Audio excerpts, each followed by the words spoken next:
অনামিকা, আদিত্য আর নিশাদ একসাথেই বেরুল party join করার জন্যে। সেখানে গিয়ে পৌঁছানোর পর আদিত্যের বন্ধু রোদ ওদেরকে ওয়েলকাম করল। রোদেরই জন্মদিন আজকে। অভি, রোদেলা, হৃদয় ওদের সবার সাথে অনামিকা কথা বলে নিল।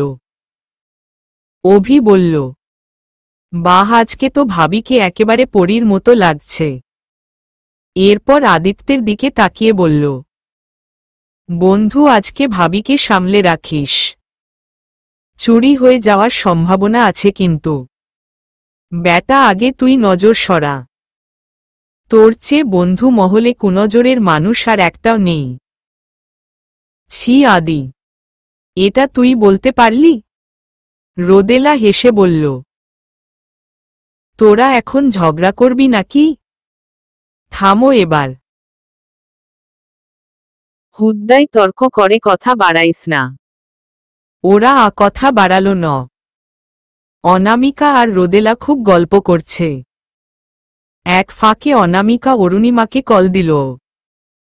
কয়েকবার কল দেওয়ার পর অরুণিমা কল রিসিভ করল। ও কি করছে, সন্ধ্যায় নাস্তা করেছে কিনা, শরীর ঠিক আছে কিনা, অনামিকা সেসব খোঁজ খবর নিল। অনামিকা সারা সময় রোদেলার সাথেই ছিল। আদিত্য বন্ধুদের সাথে আড্ডা দিচ্ছে, আবার ফাঁকে অনামিকা রোদেলার সাথেও কথা বলছে। একজন ওয়েটার এসে ওদের দুইজনকে জুস দিয়ে গেল। এর কিছুক্ষণ পরেই রোদ কেক কাটল।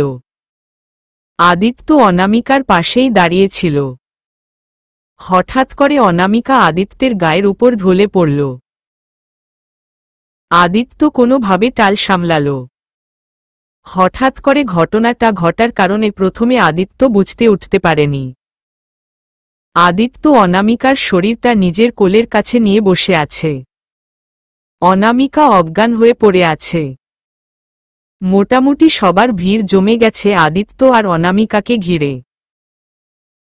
রোদেলা পানি এনে দিল আদিত্যের হাতে। আদিত্য বেশ কয়েকবার পানি ছিটকাল অনামিকা মুখে, কিন্তু কোনো ভাবান্তর দেখা গেল না। রোদ বলল, আদি, ভাবিকে রুমে নিয়ে আসো, আমি ডাক্তারকে কল করছি। আদিত্য অনামিকাকে কোলে তুলে রুমে নিয়ে বিছানায় শুয়ে দিল। হঠাৎ করেই সব হইহল্লা বন্ধ হয়ে গেল। আদিত্য ভীষণ চিন্তায় পড়ে গেল। এভাবে অসুস্থ হয়ে গেল অনেক অনামিকা। ডাক্তার এসে অনামিকাকে চেক আপ করল।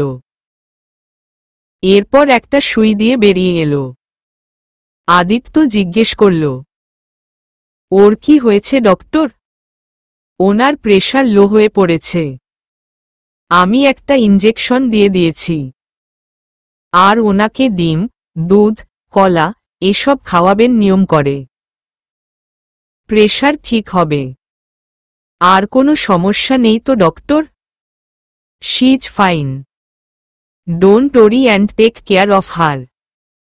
ওকে ডক্টর, থ্যাঙ্কস এ লট। রোদকে ডেকে আদিত্য বলল, সরি দোস্ত, সব স্পয়েল হয়ে গেল আমাদের জন্য। তোরা এনজয় কর, আমি অনুকে নিয়ে বাসায় চলে যাচ্ছি। এখনই চলে যাবি? ভাবি একটু রেস্ট নিক, তারপর যা। না দোস্ত, it's your day, so enjoy it. ওকে নিয়ে বাসায় গেলে একটু ভালোভাবে রেস্ট নিতে পারবে। আদিত্য অনামিকাকে নিয়ে তাড়াতাড়ি বাসায় চলে এলো।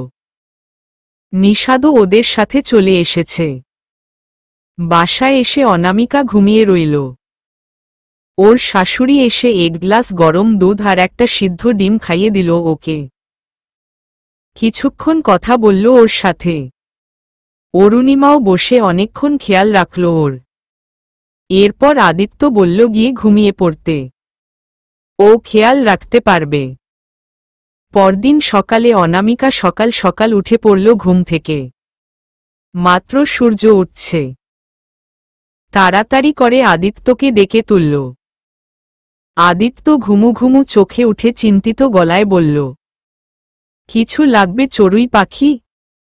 অনামিকা আদিত্যের কপালে একটা চুমু দিয়ে বলল, অনেকদিন পর তোমাকে এভাবে দেখছি। কত সুইট লাগছে তোমাকে। চলো উঠে এসো। সূর্য উঠছে। সকাল দেখব। অনেকদিন হলো সূর্যোদয় দেখি না। এভাবে কেউ ডাকে? আমি তো ভয় পেয়ে গিয়েছিলাম। আচ্ছা এখন চলো, দেরি হয়ে যাচ্ছে। আগে বলো তোমার শরীর কেমন আছে এখন? একদম পারফেক্ট আছি। চলো। আদিত্যের হাত টেনে ধরে নিয়ে গেল অনামিকা। বাইরে গিয়ে দুই হাত মেলে একটা দীর্ঘশ্বাস নিল অনামিকা। এরপর বলল, অনেকদিন হলো গ্রাম্য সূর্যোদয় দেখি না। উইটা বেশি সুন্দর। কত উপভোগ্য। এক আলাদা প্রশান্তি লাগে, সবুজ নরম ঘাসে খালি পায়ে হাঁটা। সাথেই সাথেই সারা শরীর জুড়ে শীতলতা বয়ে যায়। হালকা স্নিগ্ধ বাতাস, ভোরের প্রথম নরম আলো, আহা কি শান্তি। আদিত্য মুগ্ধ হয়ে দেখছে অনামিকাকে। একটা মানুষ এতটা প্রকৃতিপ্রেমী কিভাবে হয়? অনামিকার কথা শুনে ওকে দেখে মনে হচ্ছে ও বাস্তবিক অর্থেই এখন এই অনুভূতিগুলো পাচ্ছে। আদিত্য বলল, কি বেলার বলো তো? আজ এত আহ্লাদি লাগছে কেন তোমাকে? অনামিকা আহ্লাদি সুরে একটু ঢং করে বলল, স্পেশাল রিজন আছে। কি রিজন শুনি? উহু, it's a surprise for you and বাবা মা। কি ব্যাপার বলো তো? সময় আসলে জানতে পারবে। এখনই বল। না বলবো না। সময় হলেই বলবো। তোমার এত এক্সাইটমেন্ট আমার আগ্রহ আরও বাড়াচ্ছে জানার জন্য। এই চড়ুই পাখি বলো না কি হয়েছে? আদিত্য অনামিকাকে নিজের কাছে টেনে আনল। বলো না চড়ুই পাখি কি হয়েছে? হিহিহি কিছু না। তোনার সাথে মজা নিতে ভালোই লাগে হিহিহি। খুব দুষ্টু হচ্ছ দিনে দিনে। পাজি মেয়ে। তোমারই তো দুষ্টু বউ। বিকেলে কাজ শেষে অরুণিমা, অনামিকা বসে বসে অনামিকার শাশুড়ির সাথে গল্প করছে। অনামিকার শাশুড়ি বলছে, তোর শ্বশুর আগে খুব পাজি ছিল জানিস? অনামিকা আগ্রহ নিয়ে বলল, কেমন পাজি? আমরা তো গ্রামে ছিলাম। আজ থেকে আরো ৩০ বছর আগের কথা। আমি আর তোর শ্বশুর একই স্কুলে পড়তাম। তোর শ্বশুর প্রায়ই আমাকে এটা ওটা কিনে দিত। অনেক কিছু খাওয়াতো। আমাকে কাচের চুড়ি আর আলতা কিনে দিত। চুলের ফিতা কিনে দিত। দোকানদারকে ১ টাকাও দিত না। ওর মায়ের নাম করে করে সব নিয়ে আসত। আর বলতো আমার মায়ের থেকে টাকা নিয়েন। পাশেই বিছানায় অনামিকার শ্বশুর আধশোয়া ছিলেন। অনামিকা আর অরুণিমা এসব শুনে হাসিতে ফেটে পড়ল। অনামিকা কোনো মতে হাসি থামিয়ে ওর শ্বশুরের দিকে তাকিয়ে তাকিয়ে বলল, বাবা কথা কি সত্যি নাকি হুম? অনামিকার শ্বশুর ওর শাশুড়ির দিকে তাকিয়ে বলল, ছেলেমেয়েদের সামনে আর আমার মান সম্মান রাখলে না তুমি। অনামিকা বলল, উফ বাবা বলেন না। দাদি কিছু বলতো না আপনাকে? এত টাকা বাকি করে ফেলতেন যে। কি আর বলবে। টাকা দিতে গেলে বেশি টাকা শুনে জিজ্ঞেস করত এত টাকা কিসের, তখন আম্মার কাছে বিচার দিত আপনার ছেলে এটা নিশে ওইটা নিশে। আম্মা আর কিছু বলতো না। টাকা দিয়ে এসে পড়ত। আর আমি বাড়িতে গেলে একটু বকা দিত। অনামিকা আর অরুণিমা মনোযোগ দিয়ে শুনছিল কথাগুলো। অরুণিমা বলল, দাদি কি জানতো আপনার আর খালামণির সম্পর্কের কথা? তা তো জানতই। তখন তো আমরা কেউ মুখে কিছু প্রকাশ করতাম না। ফোনে তোদের মতো সারাদিন কথা বলতে পারতাম না। তোর মা প্রায়ই যেত আমাদের বাড়িতে। আম্মা আব্বা সবাই সব জানত। এমন সময় আদিত্য এসে পড়ল বাসায়। অনামিকাকে রুমে খুঁজে মায়ের রুমে দেখতে এসে দেখল সবাই বসে গল্প করছে। আদিত্যকে দেখে সবাই কিছুক্ষণের জন্য চুপ হয়ে গেল। আদিত্য চুপ করে দাঁড়িয়ে আছে। কিছুক্ষণ নীরবতা পালনের পর আদিত্য বলল, কি ব্যাপার? আমি কি কারো প্রাইভেসিতে এসে পড়েছি নাকি? আমাকে দেখে সবাই চুপ কেন? সবাই হেসে দিল। আদিত্য কিছুই বুঝতে পারল না, উল্টা লজ্জা পেয়ে গেল। নিজেকে জোকার মনে হচ্ছে ওর। আদিত্য বলল, অনু উপরে আসো, তোমায় খুঁজতে খুঁজতে এখানে এসে পড়েছি। তুমি ফ্রেশ হয়ে নাও, আমি এখন যাব না, গল্প করছি বাবা মায়ের সাথে। আদিত্য লজ্জা পেয়ে গেল আরো বেশি। আর কিছু না বলে সেখান থেকে চলে গেল। অনামিকার শাশুড়ি বলল, এভাবে বলতে নেই মা, ও সারাদিন পর কাজ শেষ করে অফিস থেকে এসেছে। পুরুষ মানুষ সারাদিন কাজ করে বাইরে থেকে এসে যদি স্ত্রীকে একটু কাছে না পায়, স্ত্রীর সান্নিধ্য না পায়, তাহলে তার সব পরিশ্রম ক্লান্তি বৃথা। টাকা পয়সা সব না রে মা, দিন শেষে স্বামী কিংবা স্ত্রীর একটু ভালোবাসাতেই সব সুখ নিহিত। পাগলি মেয়ে, প্রায় 1 বছর হলো সংসার করিস, এখনো বুঝিস না এই সামান্য জিনিসগুলো? যা ওর কাছে যা। অনামিকা নিজেই এবার লজ্জিত হয়ে পড়ল। আসলেই তো আজকে হঠাৎ করে ও এভাবে কেন বলল আদিত্যকে? উফ অফ, এত এক্সাইটমেন্টে ছিল যে কি বলতে কি বলে ফেলল নিজেও বুঝতে পারল না। নিজের গালে এখন 2টা চড় মারতে ইচ্ছা করছে। ধ্যাত, ঈশ্বর শ্বশুর শাশুড়ি এখনো কতটা রোমান্টিক। একজন অন্যজনকে বোঝে, সময় দেয়, সবই কত রোমাঞ্চকর। আর ওরা এখনই এমন, কেমন যেন। রুমে এসে অনামিকা দেখল আদিত্য বারান্দার গ্রিল ধরে বাইরের দিকে তাকিয়ে দাঁড়িয়ে আছে। বারান্দার লাইটটা অফ, রুমের লাইটও অফ করে রেখেছে। ড্রিম লাইটটা ঝালানো, আর হালকা চাঁদের আলো আসছে। অনামিকার খুব মায়া হচ্ছে ওর জন্য। নিজের প্রতি খুব অপরাধবোধ হচ্ছে। আদিত্য কতটা লজ্জা পেয়েছে ভেবে নিজের কাছেই খারাপ লাগছে ভীষণ। এ কেমন অনুভূতি রে বাবা!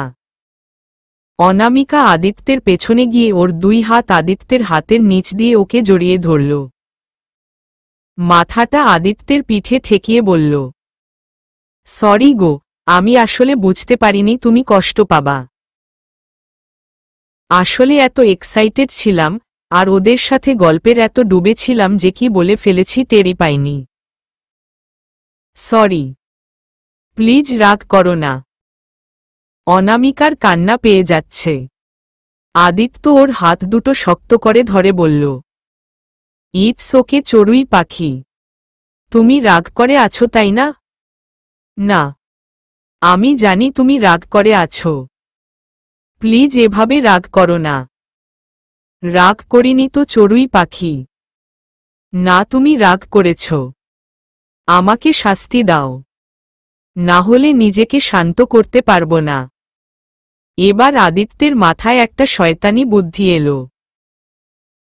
আদিত্য সামনের দিকে ঘুরে অনামিকার কোমরে হাত রেখে বারান্দার গ্রিলের সাথে ঠেস দিয়ে ওকে দাঁড় করাল।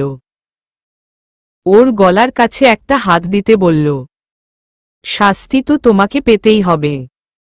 অনামিকার মুখটা হালকা দেখা যাচ্ছে। রুমের ড্রিম লাইট আর চাঁদের আলোয় তেমন স্পষ্ট না মুখটা, তবে যতটুকুই দেখা যাচ্ছে তাতেই খুব স্নিগ্ধ লাগছে মেয়েটাকে। চাঁদের আলোয় এই মেয়েটাকে দেখলে আদিত্যের মাথায় আগুন ধরে। এত মায়াবতী আর স্নিগ্ধময়ী লাগে ওকে, ইচ্ছে করে গিলে খেয়ে ফেলতে একেবারে। আদিত্য বলল, অনেকদিন ধরে আমার ঠোঁটটা মিষ্টি ঠোঁটের ছোঁয়া পায় না। তো তোমার শাস্তি হচ্ছে আজকে পুরো 1 ঘন্টা ধরে আমার ঠোঁটে চুমু খাবে তুমি। অনামিকা চোখ বড় বড় করে তাকিয়ে আছে আদিত্যের দিকে। অবাক হয়ে তাকিয়ে থেকে আজ কোনো লাভ নেই সুন্দরী। সবসময় আমি চুমু খাই তোমাকে, ফিলটা সবসময় তুমি নাও, আজকে আমি নেব। যেহেতু এটা তোমার শাস্তি, তাই আজকে তুমিই করবে। তুমি তো সিগারেট খাও। সেই যে প্রমিস করেছি আর খাইনি তো। আর খেলেই বাকি এখন। এটা তোমার শাস্তি, মানতে তো হবেই, না হলে রাগ করে থাকব। আচ্ছা করছি। আদিত্যের খুব হাসি পাচ্ছিল অনামিকার অবস্থা দেখে, কিন্তু খুব কষ্টে নিজেকে সামলে রেখেছে। অনামিকা ওর 2টা হাত আদিত্যের গলার 2 পাশে রাখল। আদিত্য বলল, ওয়েট, আমি টাইম দেখে নেই। আদিত্য পকেট থেকে ফোন বের করতে নিচ্ছিল। অনামিকা এক হাত দিয়ে বাধা দিল, তাই আদিত্য আর ফোনটা বের করল না, পকেটেই রেখে হাত বের করে নিল। অনামিকা একটু উঁচু হয়ে আদিত্যের ঠোঁটে ঠোঁট রাখল। এক হাত দিয়ে আদিত্যের হাত নিজের কোমরে জড়িয়ে নিল। এরপর গভীর আবেশে আদিত্যকে চুমু খেতে লাগল। আদিত্য বারবার কেঁপে কেঁপে উঠছে। অনামিকা যতবার আদিত্যের ঠোঁট চেপে চেপে ধরছে, আদিত্য ততবারই আরো চেপে চেপে ধরছে অনামিকার কোমর। অনামিকা আরো বেশি ও তীব্র উত্তেজনায় আদিত্যকে আরো গভীরভাবে চুমু খাচ্ছে। এভাবে যে ওদের কতটা সময় কেটে গেল কেউই টের পেল না। রাত প্রায় 1টা বাজে। অনামিকা লজ্জায় আদিত্যের দিকে তাকাতে পারছে না। বিছানায় ওপাশ ফিরে শুয়ে আছে, মুখটা লাল হয়ে আছে লজ্জায়। কি করল ও? আর আদিত্য তো সুযোগ সন্ধানী। কিভাবে অনামিকাকে লজ্জায় ফেলবে, শুধু সে চিন্তা মাথায় ঘুরতে থাকে। আদিত্য একা একাই বলছে, 1 বছর ফুরিয়ে এলো বিয়ের, আর এত বড় মজাটা আজ পেলাম। আগে জানলে তো রোজ একটা করে চুমু নিতাম। আদিত্যের কথায় অনামিকার ইচ্ছে করছে লজ্জায় মরে যেতে। উফফ, ছেলেটা এমন কেন? দেখছে মেয়েটা লজ্জা পাচ্ছে তবুও এমন করছে, একেবারে অসভ্য একটা। আদিত্য তো থামার নাম নেই, বলেই চলছে, চড়ুই পাখি, এই চড়ুই পাখি কথা বলো না কেন? আমার দিকে একটু তাকাও প্লিজ, তোমার লাজরানা মুখটা দেখব। অনামিকা আগের মতোই শুয়ে রইল। আদিত্য ওকে টেনে নিজের দিকে ফিরিয়ে নিল।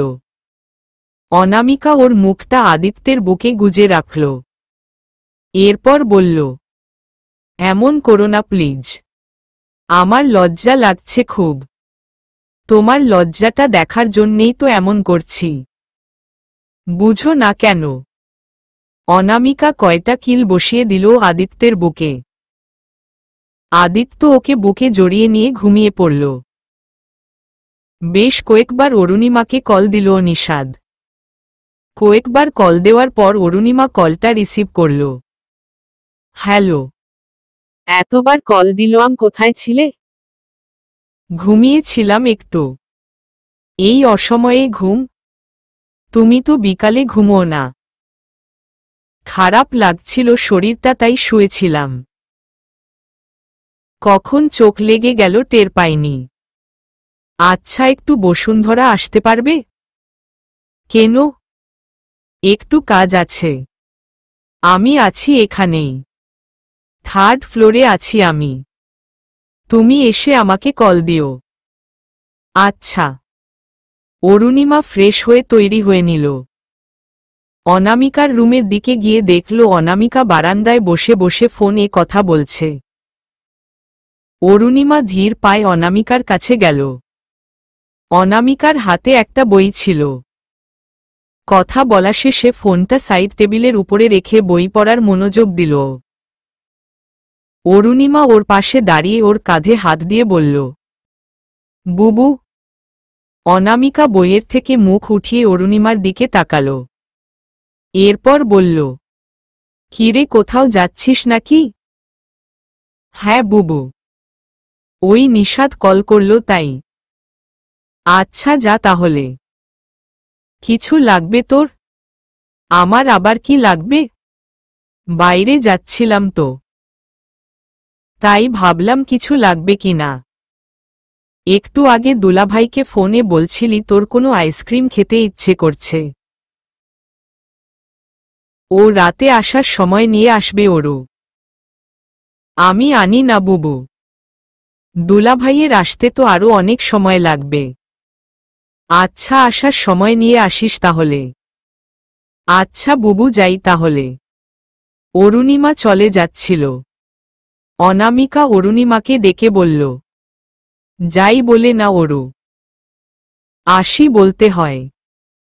অরুণিমা কিছু বলল না। অনেকক্ষণ যাবৎ নিশাদ দাঁড়িয়ে আছে বসুন্ধরা মার্কেটের গ্রাউন্ড ফ্লোরে। অরুণিমা আসতেই ওকে নিয়ে ফুড কোর্টের উদ্দেশ্যে লিফটে উঠল। অরুণিমা বলল, কেন ডেকেছেন হঠাৎ? আজকে কয় তারিখ বলো তো? 12 তারিখ। আর মাত্র 5 দিন সময় আছে। সে হিসেব আছে তোমার? মানে? কিসের 5 দিন? আদি আর ভাবির ম্যারেজ অ্যানিভার্সারি। ও হ্যাঁ, আসছে 17 তারিখেই তো ওদের অ্যানিভার্সারি। মনে নেই তোমার? আমি জানি। এত পড়াশোনা করো, মনে থাকবে কিভাবে? আসলে আগামীকাল রেজাল্ট দিবে, একটু টেনশন হচ্ছে। এটাই তো ফাইনাল টেস্ট, এরপর এইচএসসি। জানি, কোনো চিন্তা নিও না। তুমি তো ভালো স্টুডেন্ট, সমস্যা হবে না কোনো। অরুণিমা একটা দীর্ঘশ্বাস নিয়ে বলল, হুম। নিশাদ একটু বিরক্ত হল। মেয়েটা ইদানিং কেমন যেন হয়ে গেছে। এত বিষণ্ণতা কিসের ওর? কিসের এত কষ্ট? সবসময় এত বড় বড় নিঃশ্বাস নিতে হবে কেন ওর? ওরা ফুড করতে চলে এসেছে। নিশাদ খাবারের অর্ডার করে এসে বসল অরুণিমার বিপরীত পাশে। আজকে নিশাদ জিজ্ঞেস করেই ফেলল অরুণিমাকে, আচ্ছা কি হয়েছে বলো তো তোমার? কিছু হয়নি। মানে এত বড় বড় নিঃশ্বাস নাও কেন তুমি? কিসের এত দুঃখ তোমার? আমাকে শেয়ার করতে পারো না? আমার কিছু হয়নি। একদম চুপ। সবসময় এসব ভালো লাগে না। অনেকদিন ধরেই দেখছি তুমি বিষণ্ণ, চিন্তিত হয়ে থাকো। আগের মতো হাসি ঠাট্টা করো না। কি সমস্যা আমাকে বলতো? আমাকে কি একটু আপন ভাবতে পারো না? অরুণিমা এক পলক নিশাদের দিকে তাকিয়ে থেকে একটা শ্বাস নিল। নিশাদ বলল, আবার এত বড় শ্বাস? এভাবে শ্বাস কারা নেয় জানো? যাদের মনে অনেক দুঃখ আর যাদের শ্বাসকষ্ট। এই 2 শ্রেণীর মানুষ এভাবে শ্বাস নেয়। তোমার কোনোটা? অরুণিমা প্রচণ্ড রেগে গেল। রাগে ফুঁসতে লাগল। নিশাদকে কিছু বলল না। রেগেমেগে একাকার হয়ে ফুঁসতে ফুঁসতে চলে গেল। নিশাদ ডাকল, কিন্তু অরুণিমা ফিরেও তাকায়নি।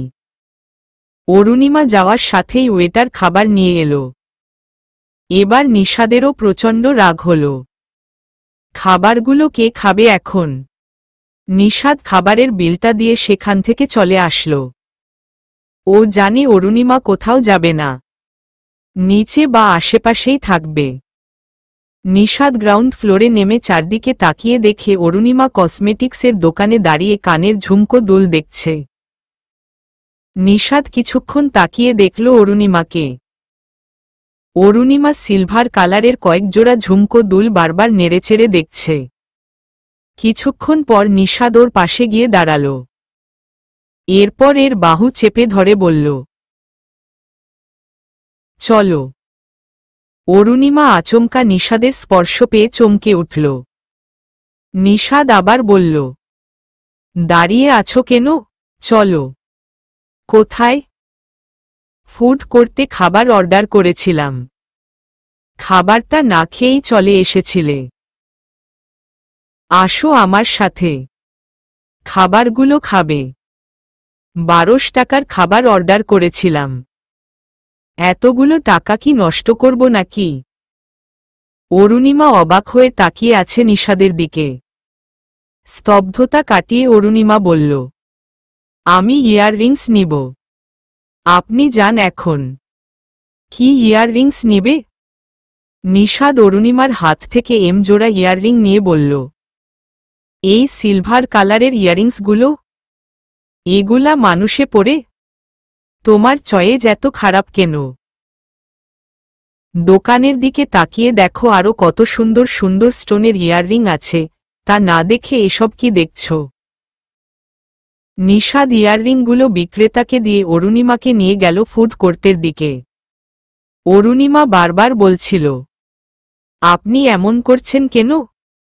এটা বেশি বাড়াবাড়ি হয়ে যাচ্ছে না? এতদিন চুপ ছিলাম তো তাই ভালো লাগছিল না তোমার? অনেক লাই পেয়ে গেছ। কিছু না বলতে না বলতে একেবারে মাথায় চড়ে বসেছ। আমার কোনো কথার কোনো দাম দাও না। অনামিকা ভাবিকে দেখো না, আদির কত খেয়াল রাখে, আদির সাথে যুক্তি পরামর্শ করে সবকিছু করে। আর তুমি? শেষের কথাগুলো এক শ্বাসে বলে দিল নিষাদ। এরপরই জিহ্বায় একটা কামড় দিয়ে দিল। অরুণিমাও চুপ মেরে গেল। নিষাদের এবার খুব খারাপ লাগছে। উত্তেজনাবশত কি বলে ফেলল।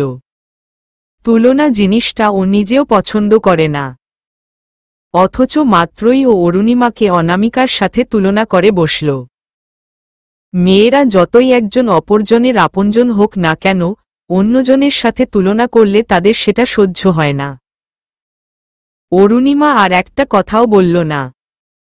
নিষাদও কথা বাড়াল না। ফুড কোর্টে পৌঁছে ওরা খাবার খেয়ে নিল। অরুণিমা চুপচাপ খেয়ে যাচ্ছে। নিষাদের মনে হচ্ছে যেন ওর প্রতিবিম্ব ওকে বলছে, শালার ব্যাটা করলিটা কি তুই? একেবারে জামাই হওয়ার আগেই আজকে জামাইগিরি দেখাইতে গেছিলি। দিলই তো মেয়েটার মন মেজাজ খারাপ করে। তোরে দিয়ে কিচ্ছু হবে না, একেবারে কিচ্ছু না। একটা অকর্মের ঢেকি তুই। এবার চুপচাপ বসে বসে খাচ্ছিস কেন? লজ্জা করে না? অসভ্য, ইতর। অরুর মন ভালো কর এখনই হারামজাদা। নিষাদ চমকে উঠল। একটু গলা পরিষ্কার করে অরুণিমাকে বলল, সরি শ্যামবতী। অরুণিমা মাথাও একটু তুলে তাকায়নি নিষাদের দিকে। নিষাদ আবার বলল, আসলে আমি একটু বেশিই বাড়াবাড়ি করে ফেলেছি। আমার ভালো লাগে না তোমাকে সবসময় এভাবে বিষণ্ণ হয়ে থাকতে দেখতে। কি করব বলো?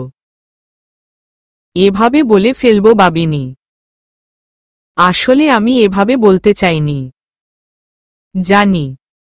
নিষাদ একটু খুশি হয়ে গেল, কিন্তু মুহূর্তেই আবার সেটা মিলিয়ে গেল অরুণিমার পরের কথায়।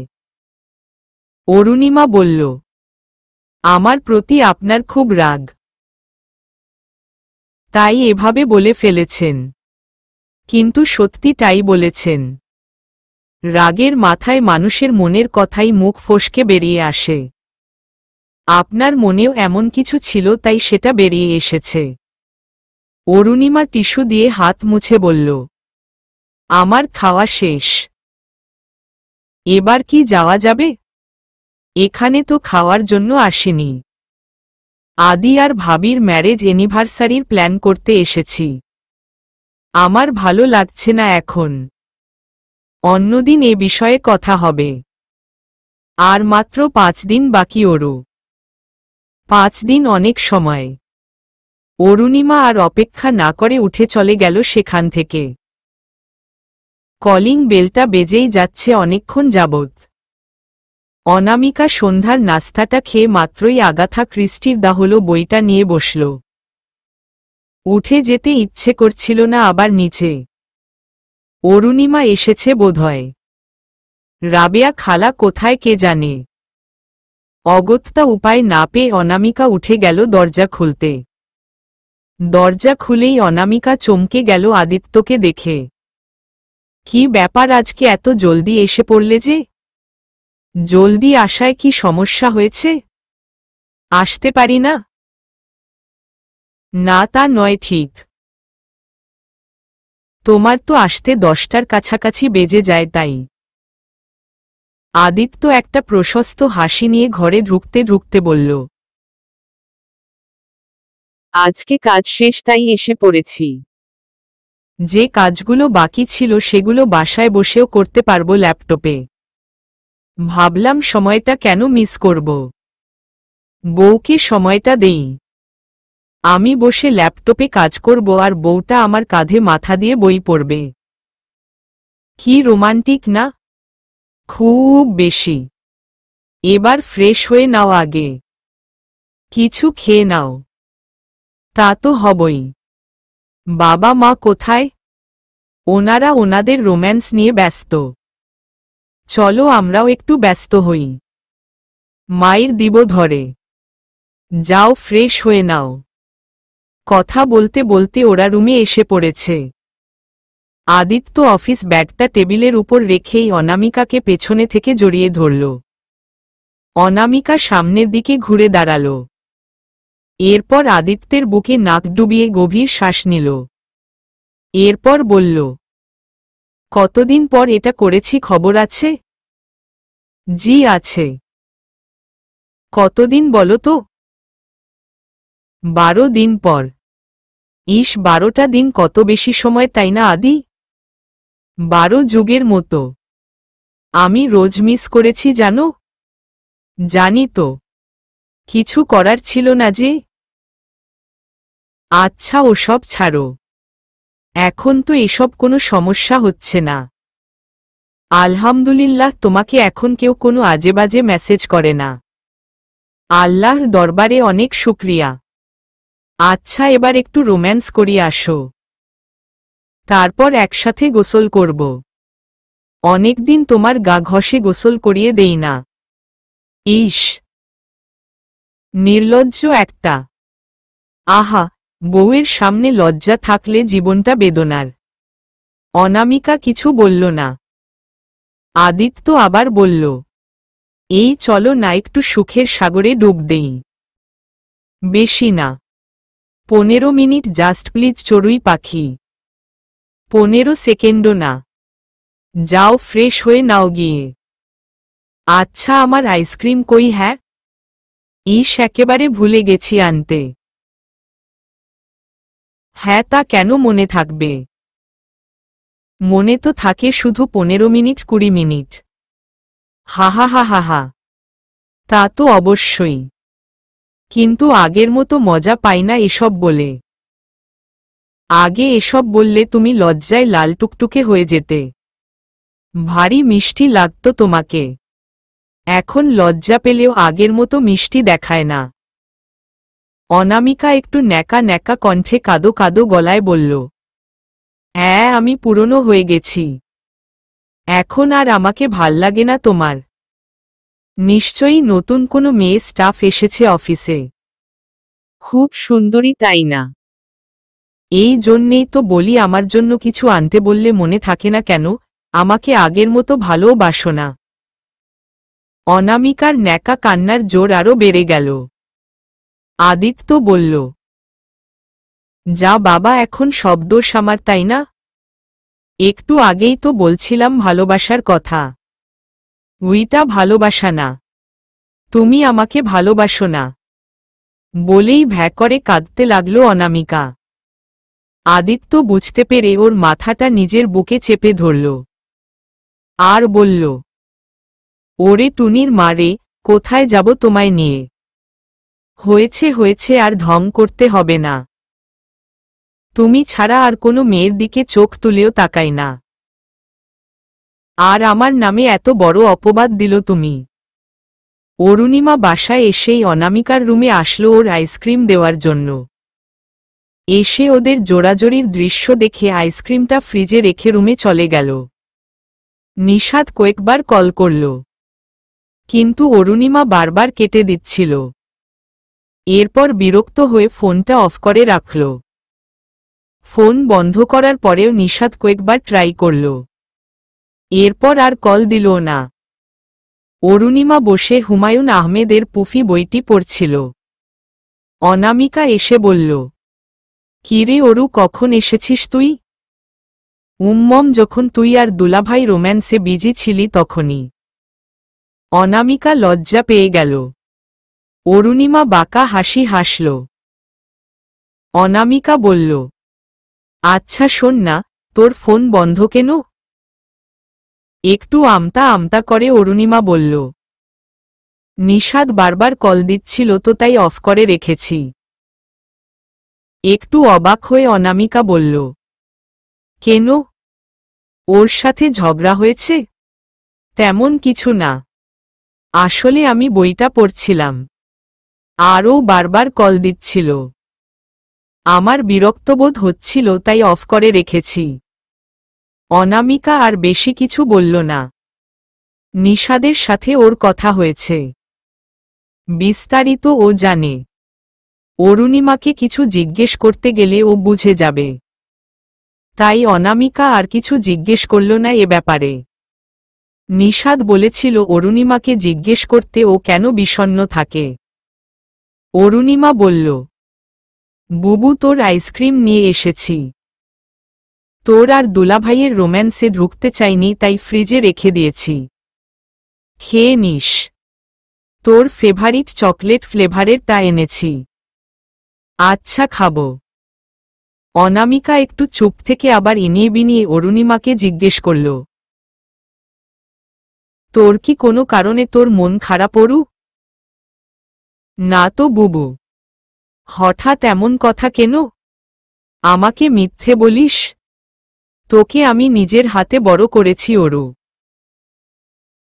আমি জানি তোর কোনো কারণে মন ভালো নেই। কি নিয়ে ভাবিস এত আমাকে বল।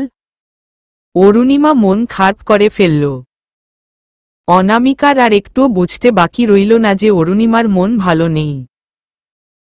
অনামিকা নিজের সংসার নিয়ে এতটাই ব্যস্ত হয়ে পড়েছিল যে মেয়েটার দিকে খেয়ালই করতে পারেনি। অনামিকা অরুণিমার মাথায় হাত দিয়ে বলল, আমার বাচ্চাটার কি হয়েছে হুম? অরুণিমা চুপ করে আছে। অনামিকা আবার বলল, বল না অরু, কি হয়েছে? আচমকা অরুণিমা অনামিকাকে জড়িয়ে ধরে কান্না করে দিল। অনামিকা এবার চিন্তিত হয়ে পড়ল, কারণ অরুণিমা যথেষ্ট স্ট্রং। বাবা মারা যাওয়ার পর থেকে এখন পর্যন্ত কান্নাকাটি করেনি। সহজে ভেঙে পড়ার মতো মেয়ে অরুণিমা নয়। তাই অনামিকার বেশ দুশ্চিন্তা হতে লাগল। কিন্তু এই মুহূর্তে ওকে কিছু জিজ্ঞেস করা ঠিক হবে না। ওকে একটু স্পেস দেওয়া দরকার। কিন্তু মনও মানতে চাইছে না। অনামিকা দোটানায় পড়ে গেল। আপাতত কিছু জিজ্ঞেস না করার সিদ্ধান্ত নিল। শুধু অরুণিমাকে নিজের বাহুডোরে জড়িয়ে রেখে মাথায় হাত বুলিয়ে দিচ্ছিল। রাতে খাওয়ার পর আদিত্য রুমে এসে ল্যাপটপে গেমস খেলছিল। সবকিছু গোছগাছ করে এসে অনামিকা আদিত্যের পাশে বসে ল্যাপটপটা বন্ধ করে বলল, শোনো না। আদিত্য অনামিকাকে নিজের বুকে টেনে নিয়ে বলল, বলো না। অরুর মনে হয় খুব মন খারাপ। ও অনেক স্ট্রং জানো, কিন্তু হঠাৎ কি হয়ে গেল জানি না। আমি আসলে এতটাই ব্যস্ত ছিলাম ওর দিকে একেবারেই খেয়াল করিনি। আজকে নিশাদ বলছিল বসুন্ধরাতে গিয়েছে দুজন। এরপর কথা কাটাকাটি হয়েছে। আমি রুমে গিয়ে ভালো করে ওকে দেখেছি। কেমন যেন শুকিয়ে গেছে মেয়েটা। আগের মতো চঞ্চলতা নেই ওর মধ্যে। ও সহজে ভেঙে পড়ার মতো মেয়ে না আদি। কিন্তু আজকে আমাকে জড়িয়ে ধরে কান্না করে দিয়েছে।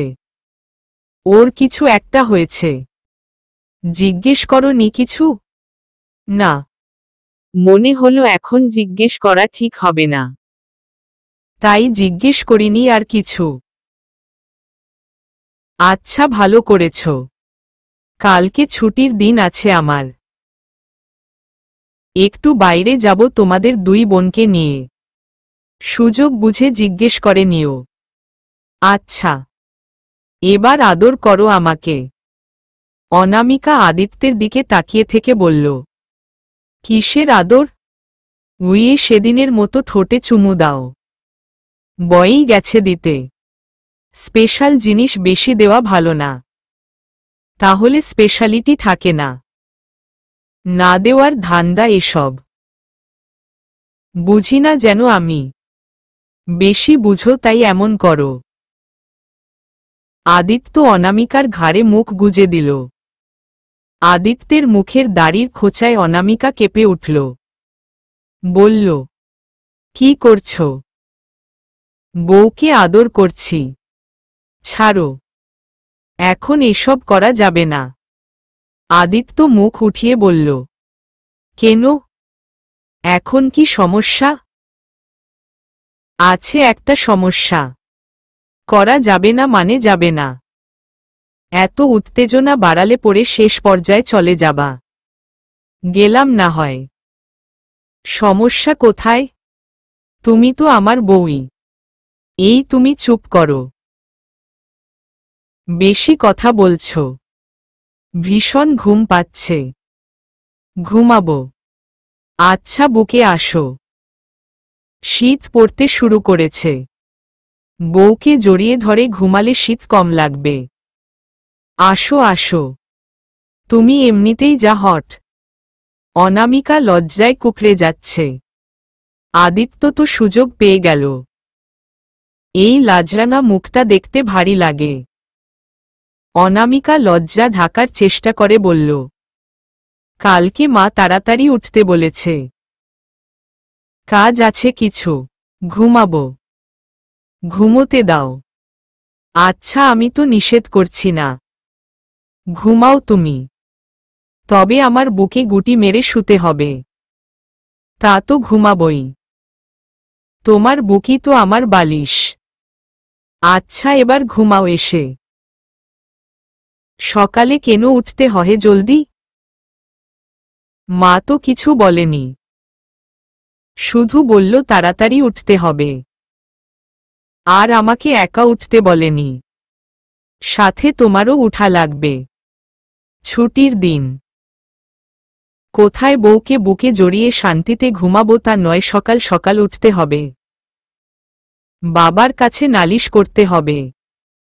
ওরা বুঝে না আমাদের এখন একসাথে থাকা দরকার। তাদের বংশ বৃদ্ধি পাবে কিভাবে না হলে? উফফ, তুমি একটা অসভ্য। ঘুমাও। বুকে এসে ঘুমিয়ে পড়ো। তোমায় জড়িয়ে না ধরলে ঘুম হবে না। সকাল সকাল অনামিকা ঘুম থেকে উঠে গেল। উঠে আদিত্যকে ডাকতে শুরু করেছে। আদিত্য কম্বলের ভেতর থেকে দুই হাত বের করে আড়মোড়া দিতে লাগল। এরপর হাত দিয়ে মুখ থেকে কম্বল সরিয়ে চোখ দুটো আধখোলা করে ঘুমু ঘুমু কণ্ঠে বলল, এত সকালে কেন ডাকছ? কাল রাতেই বলেছি মা সকালে উঠতে বলেছে। মনে নেই? ইস, মাটাও না। এত সকালে কেন উঠতে হবে? তা নিচে গেলেই বুঝতে পারব। আচ্ছা, কয়টা বাজে? 8:30 বাজে। এবার ওঠো। অনামিকা আদিত্যের হাত টেনে উঠিয়ে বসিয়ে দিল। আদিত্য অনামিকার হাত টেনে ওকে নিজের কোলে নিয়ে নিল। অনামিকা বলল, ইস, খালি দুষ্টুমি তাই না? হ্যাঁ, দুষ্টু বউয়ের দুষ্টু জামাই। তুমি ফ্রেশ হয়ে নাও। আগে চুমু দাও। এহহ, বাসি মুখে? হ্যাঁ, আগে তো বাসি মুখেই দিতে। এখন কি সমস্যা? কোনো সমস্যা নাই। তাহলে চুমো দাও। না হলে উঠব না। না, দিব না। বুঝেছি। তুমি আমাকে আগের মতো ভালোবাসো না। বাসি না। দাও না চড়ুই পাখি। আচ্ছা বাবা, দিচ্ছি। অনামিকার শ্বশুর শাশুড়ি ড্রয়িং রুমে বসে আছে। তাদের সাথে অরুণিমাও বসে আছে। রাবেয়া খালা রান্নাঘরে নাস্তা বানাচ্ছে। অনামিকা আর আদিত্যকে আসতে দেখে অরুণিমা উঠে চলে গেল। অনামিকা স্তব্ধ হয়ে তাকিয়ে রইল অরুণিমার যাওয়ার দিকে। ওর শাশুড়ির ডাকে স্তব্ধতা ফিরে পেল। বলল, এদিকে আয়, আমার পাশে এসে বস। অনামিকা ওর শাশুড়ির পাশে গিয়ে বসল। আদিত্য অপর পাশে বসতে বসতে জিজ্ঞেস করল, কি ব্যাপার, আজ কোনো মিটিং আছে নাকি? আদিত্যের মা বলল, হ্যাঁ, খুব গুরুত্বপূর্ণ একটা কথা ডিসকাস করার আছে। অনামিকা একটু অবাক হল। কি এমন গুরুত্বপূর্ণ কথা? অনামিকা বলল, কি বিষয়ে মা? অরুকে নিয়ে। ও যে চলে গেল, আমি ডেকে আনছি ওকে। অনামিকার শাশুড়ি ওকে বাধা দিয়ে বলল, না না, ওর থাকার দরকার নেই। অনামিকার মনে একটু খটকা লাগল। কি এমন কথা ওকে নিয়ে যে ও থাকতে পারবে না? অনামিকার শাশুড়ি বলল, দেখ অনু মা, আমি জানি অরু অনেক বুদ্ধিমতী একটা মেয়ে। হ্যাঁ মা, তুই কি জানিস মেয়েটা গত বেশ কয়েক মাস ধরে বিষণ্ণতায় ভুগছে? অনামিকা একটু মনটা খারাপ করে ছোট্ট করে উত্তর দিল, হ্যাঁ মা জানি। আমি সংসারের দিকে এতটাই মগ্ন হয়ে পড়েছিলাম যে ওর দিকে খেয়ালই করিনি। জানি আমি, কিন্তু মেয়েটা বুদ্ধিমতী হলেও খুব বোকা। আমি জানি ওর বয়সটাই ছিল সেরকম। মানে? বুঝতে পারিনি মা।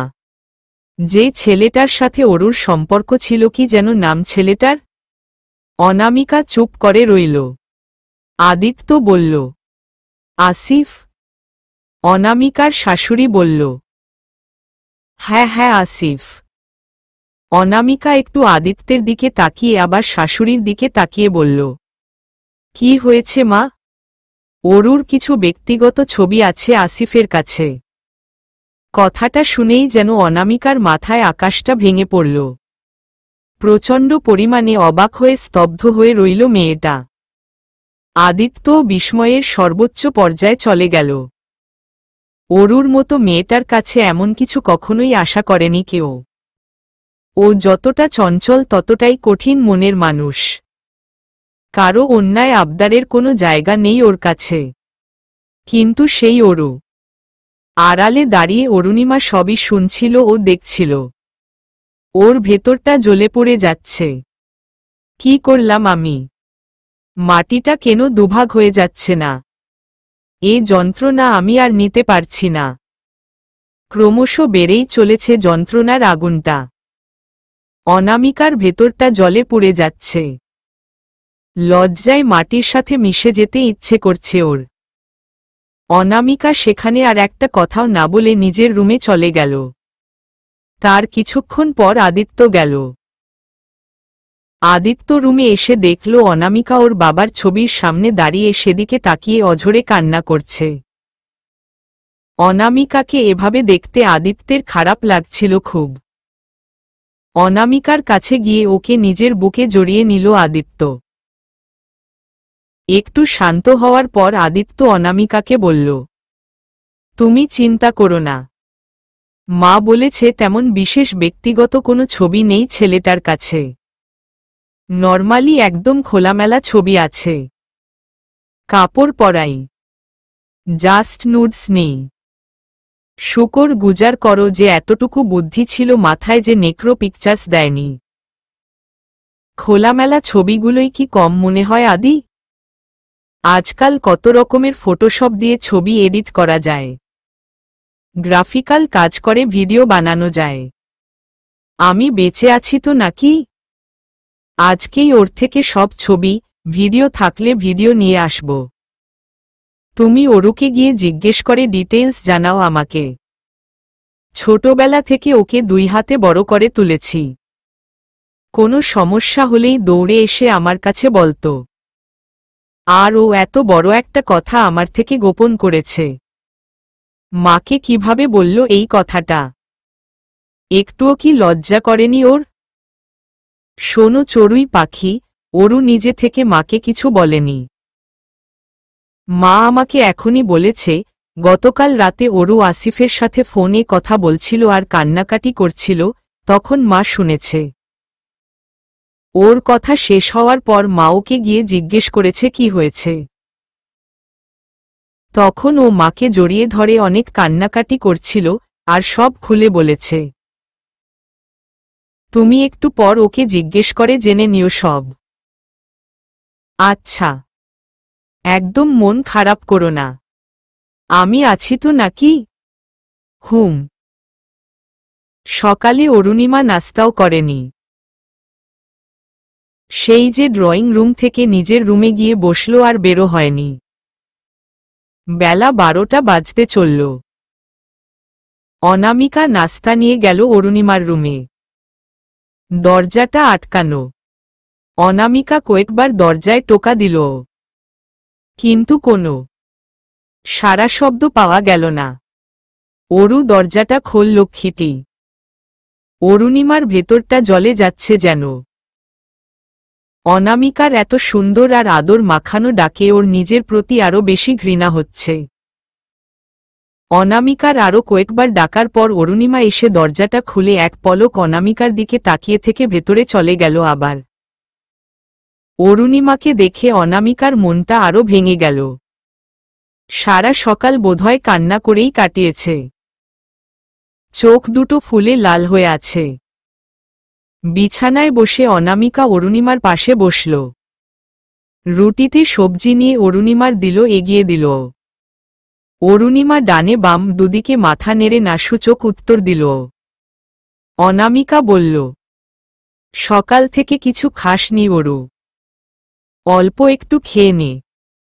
অরুণিমা অন্যদিকে ফিরেই বলল, আমি এত আদর ভালোবাসা পাওয়ার যোগ্য নই বুবু।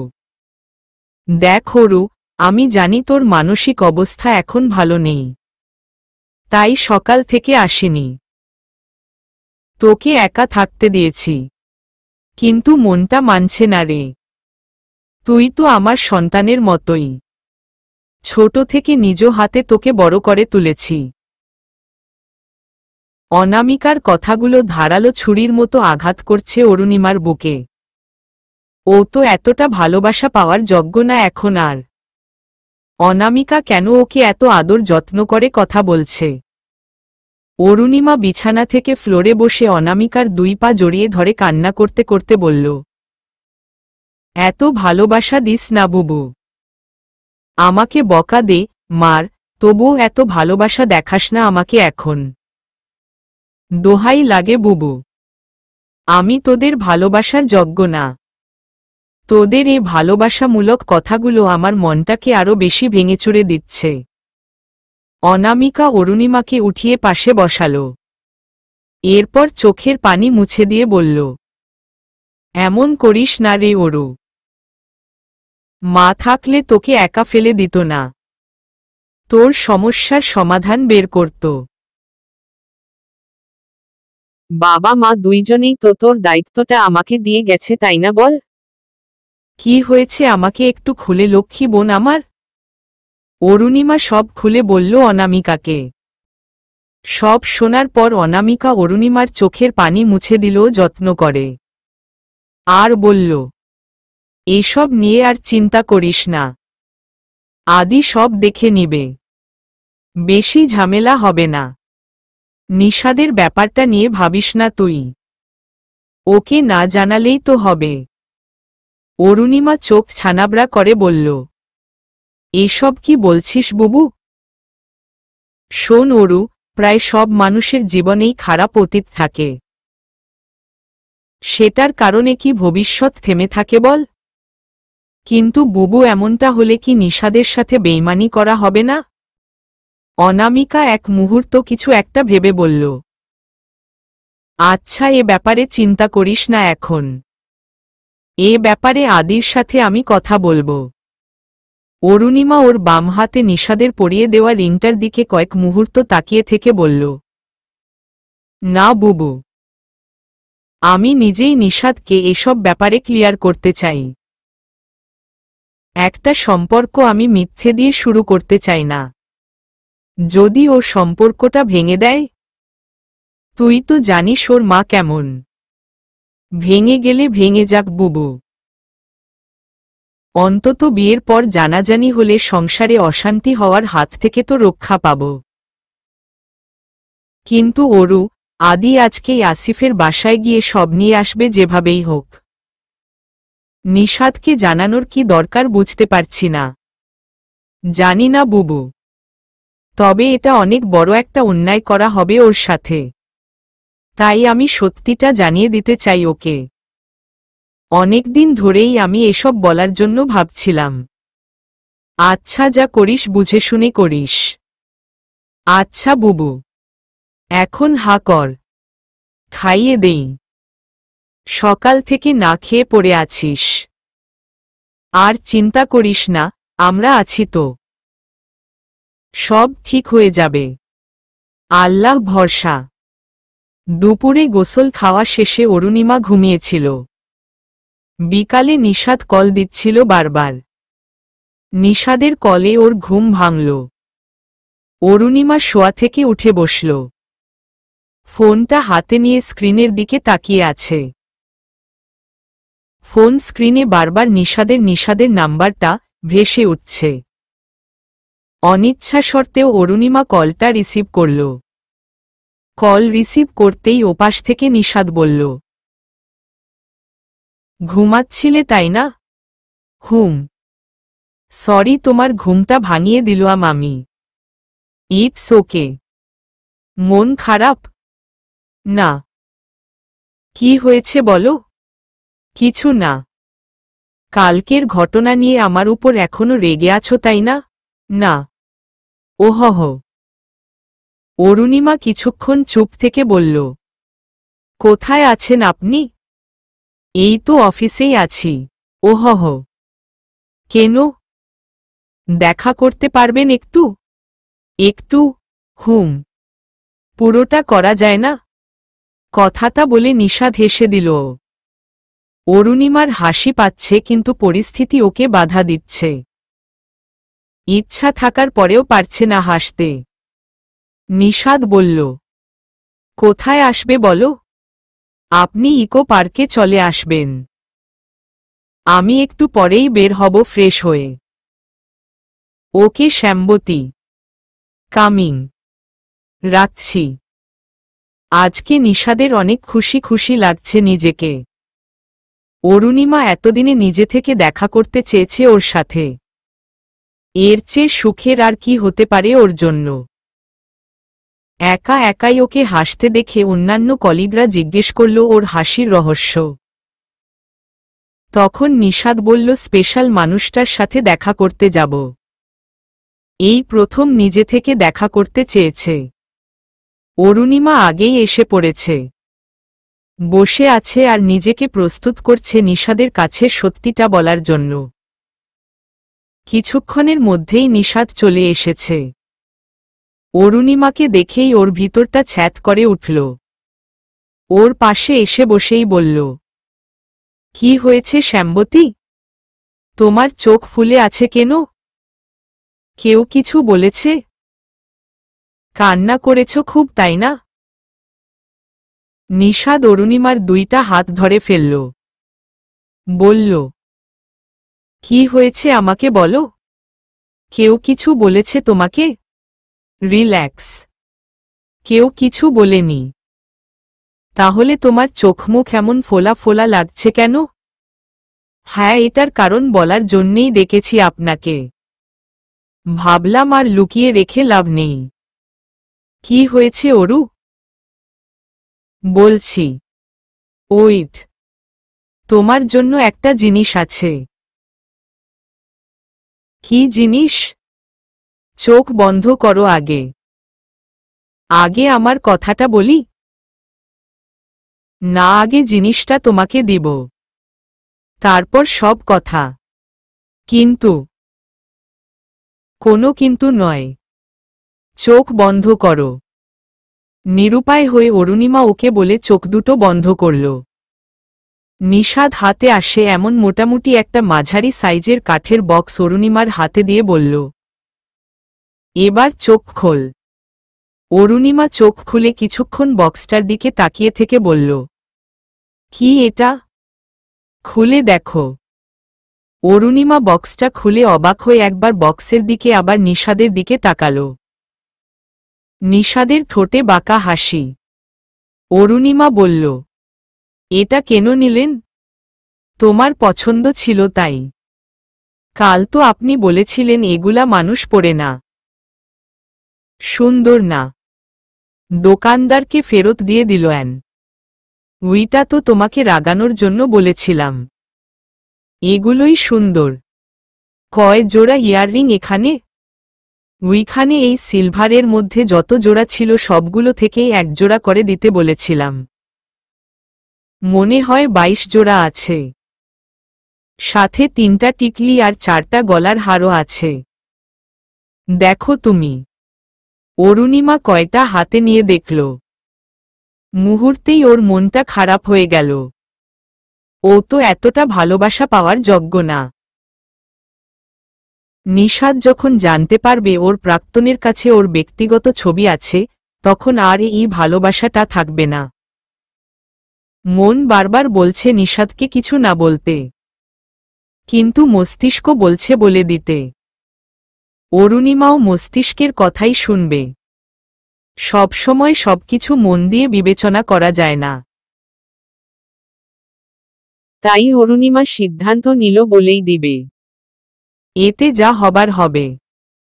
নিশাদ অরুণিমার বিষণ্ণ মন দেখে বলল, কি হয়েছে শ্যামবতী? আমি এখন আপনাকে একটা কথা বলবো। জানি না এটা শোনার পর আমার প্রতি আপনার এত ভালোবাসা থাকবে কিনা। কি এমন কথা যে ভালোবাসা থাকবে না? আছে একটা কথা। শোনো, যে কথাই হোক না কেন, ভালোবাসা তার জায়গাতেই থাকবে। কোনো পরিবর্তন হবে না। অরুণিমা মনে মনে ভাবছে জানি না এটা শোনার পর আপনার রিয়াকশন কি হবে। এত ভালোবাসা আর থাকবে বলে মনে হয় না। অরুণিমা নিশাদকে সব বলে দিল। শেষের দিকে এসে অরুণিমার গলাটা ধরে এলো। যতক্ষণ অরুণিমা কথাগুলো বলছিল ততক্ষণই নিশাদ শুধু সামনের দিকে তাকিয়ে নির্বাক শ্রোতার মতো শুনছিল। একটা শব্দও বের করেনি। নিশাদ ঘড়ি দেখে বলল, আচ্ছা আমি 1 ঘন্টার ছুটি নিয়ে এসেছিলাম। আমার যেতে হবে এখনই। অফিসে যেতে আবার 15 মিনিট সময় লাগবে। কথাটা বলে আর 1 সেকেন্ডও দেরি করল না নিশাদ। সেখান থেকে চলে গেল। অরুণিমা অসহায়ের মতো চেয়ে রইল নিশাদের যাওয়ার পানে। ওর চোখজোড়া ভিজে এসেছে। চোখের জল টলমল করছে। মুহূর্তে চোখ থেকে জল গড়িয়ে পড়ল।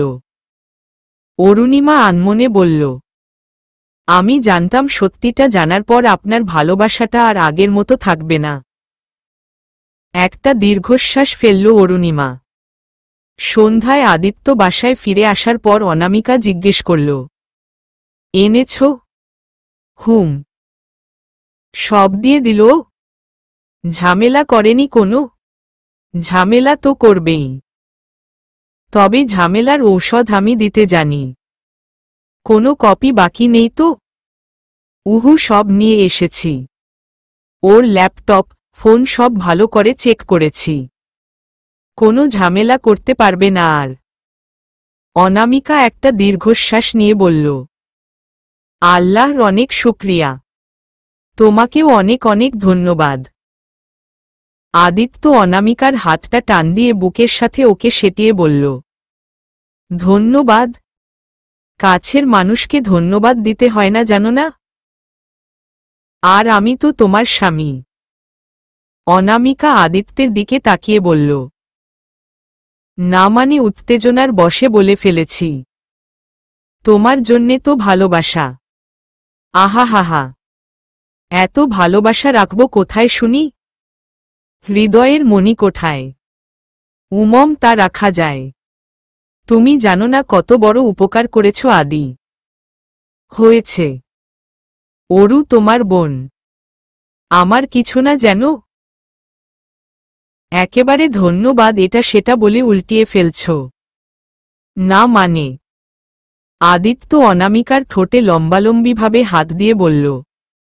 চুপ, একটু আদর করো এবার, সেদিনের মতো। অনামিকা লজ্জা পেয়ে গেল। ও নিজের হায় দুটো আদিত্যের হলায় ঝুলিয়ে দিল। এরপর পায়ের পাতাজোড়া আদিত্যের পায়ের উপর রেখে গোড়ালি উঁচু করে আদিত্যের ঠোঁটে ঠোঁট চেপে ধরল। অমনিতেই আদিত্যের মায়ের ডাক পড়ল। অনামিকা তাড়াহুড়ো করে সরে গেল। তাড়াহুড়ো করতে গিয়ে টাল সামলাতে না পেরে পড়ে যাচ্ছিল। আদিত্য আবার হ্যাচকা টানে ধরে নিজের বুকের কাছে টেনে নিল। এত অস্থির হওয়া লাগে? এখনই তো পড়ে ব্যথা পেতে। মা ডাকছে তো কি করব? এমনভাবে সরে গেলে তুমি যেন মারুমে এসে পড়েছে। আচ্ছা এবার ছাড়ো, যাই দেখে আসি মা কেন ডাকছে। আদিত্য অনামিকার হাত ছেড়ে দিল। বলল, যাও, আবার পড়ে যেও না যেন। নিচে নামতেই অনামিকা দেখল ড্রয়িং রুমে ওর শাশুড়ি সোফায় বসে আছে, আর অরুণিমা ফ্লোরে বসে ওনার কোলে মুখ গুজে কান্না করছে। অনামিকা কাছে এসে জিজ্ঞেস করল, কি হয়েছে? ওর শাশুড়ি বলল, বাইরে থেকে এসেই আমার বকলে মুখ গুজে কান্নাকাটি শুরু করল। দেখ তো মা, কি হয়েছে? আমি জিজ্ঞেস করলাম, এত করে কিছু বলছে না। অনামিকা অরুণিমার দুই কাঁধে হাত দিয়ে ওকে উঠিয়ে নিল। এরপর সোফায় বসিয়ে ওর পাশে বসে বলল, কি হয়েছে অরু? এভাবে কাঁদছিস কেন? অরুণিমা কিছু না বলে অনামিকাকে জড়িয়ে ধরে কান্না জুড়ে দিল। অনামিকা ওর চুলের ফাঁকে আঙুল ঢুকিয়ে মাথায় হাত বুলিয়ে দিল। এরপর ওর মাথাটা উঠিয়ে বলল, কি হয়েছে আমাকে বল। বুবু, তুই ঠিকই বলেছিলি। নিষাদ সত্যিটা জানার পর ব্যাস আর বলতে হবে না। রুমে গিয়ে ফ্রেশ হয়ে নাস্তা করতে আয়, এ বিষয়ে পরে কথা হবে। অরুণিমা আর কিছু না বলে রুমে চলে গেল। রাতে খাওয়ার শেষে অনামিকা রুমে এসে দেখল আদিত্য টেবিলের উপর ল্যাপটপ রেখে চেয়ারে বসে কাজ করছে। ঘড়িতে তাকিয়ে দেখে 10:30 বাজে। অনামিকা বিছানার চাদর টেনেটুনে ঠিক করে বসল বিছানায়। বালিশগুলো ঠিক করে রাখল। বিছানার ওপাশের জানালাটা বন্ধ করে দিল। প্রচণ্ড বাতাস বইছে। জানালার পর্দাগুলো বারবার উড়াউড়ি করছিল। অনামিকা বিছানায় বসে হাতে লোশন মাখতে মাখতে বলল, শীতকাল এসে পড়েছে তা ভালোভাবেই বোঝা যাচ্ছে। কি ঠান্ডা লাগছে। বাইরেও প্রচণ্ড বাতাস বইছে। কি শীত। আচ্ছা শোনো না, আর 3 দিন পরেই তো আমাদের বিয়ের 1 বছর পূর্ণ হবে, তাই না? দেখতে দেখতে 1 বছর ফুরিয়ে গেল আমাদের বিয়ের। এখনো মনে হয় এই সেদিনই তো এসেছি এই বাড়ির বউ হয়ে। কত আয়োজন হয়েছে, কত হইহল্লা হয়েছে। কি অদ্ভুত, তাই না আদি? অনামিকা কয়েকটা কথার বলার পর থেমে থেমে পরের কথাগুলো বলছিল। আদিত্যের কোনো ভাবান্তর নেই। অনামিকা কিছুক্ষণ চুপ করে আদিত্যের দিকে তাকিয়ে রইল। আদিত্য নিজের মতোই কাজ করছে বসে বসে। অনামিকার কথার দিকে কোনো ভ্রুক্ষেপ নেই। অনামিকা উঠে আদিত্যে পাশে গিয়ে দাঁড়াল। কি ব্যাপার? কোনো সমস্যা? অনামিকা যে আদিত্যের পাশে গিয়ে দাঁড়িয়েছে আদিত্য সেটা খেয়ালই করেনি। অনামিকা আদিত্যের কাঁধে আলতো ধাক্কা দিয়ে বলল, আদি। আদিত্য ল্যাপটপ থেকে চোখ সরিয়ে অনামিকার দিকে তাকাল। কিছু বলবে? মানে কিছু বলবে? এখানে এসে দাঁড়ালে যে? এতক্ষণ আমি কি বলেছি কিছু শোনোনি তুমি? কি বলেছ? অনামিকা একটু স্তব্ধ হয়ে তাকিয়ে রইল আদিত্যের দিকে। না কিছু না। কাজের খুব বেশি চাপ তাই না? ওই তো একটু আছে। ঘুমাবে না? তুমি শুয়ে পড়ো। আমার একটু কাজ বাকি আছে। শেষ করেই ঘুমাবো আমি। অনামিকার মন মানছে না। তবুও আচ্ছা বলে বিছানায় গিয়ে শুয়ে পড়ল। অরুণিমার মনটা ভীষণ খারাপ হয়ে আছে। নিশাদকে মেয়েটা সত্যি ভালোবেসে ফেলেছিল। যখন নিজের ভালোবাসাটা একটু হলেও প্রকাশ করতে যাবে তখনই আসিফের হুমকির মুখে পড়তে হয়েছে মেয়েটাকে। আর চেয়েও নিশাদকে জানাতে পারেনি নিজের মনের কথাগুলো। নিশাদের দেওয়া ইয়াররিং, গলার হার, টিকলিগুলো বসে বসে ঘাটাঘাটি করছে অরুণিমা। নেড়েচেড়ে দেখছে বারবার। আগে নিশাদ কিছু গিফট করলেই বাসায় আসার পর বলতো তাড়াতাড়ি পরে আমাকে ছবি তুলে দেখাও, দেখি কেমন লাগছে। আজকে নিশাদ সেরকম কিছু বলল না। বক্সটার একেবারে সব গয়নার নিচে একটা নীল রঙের চিরকুট পেল অরুণিমা। সেটা বের করে পড়তে লাগল। এই গয়নাগুলো সেট কিনতে ভালো লাগে না। পুরো সেট আমার পছন্দই হয় না।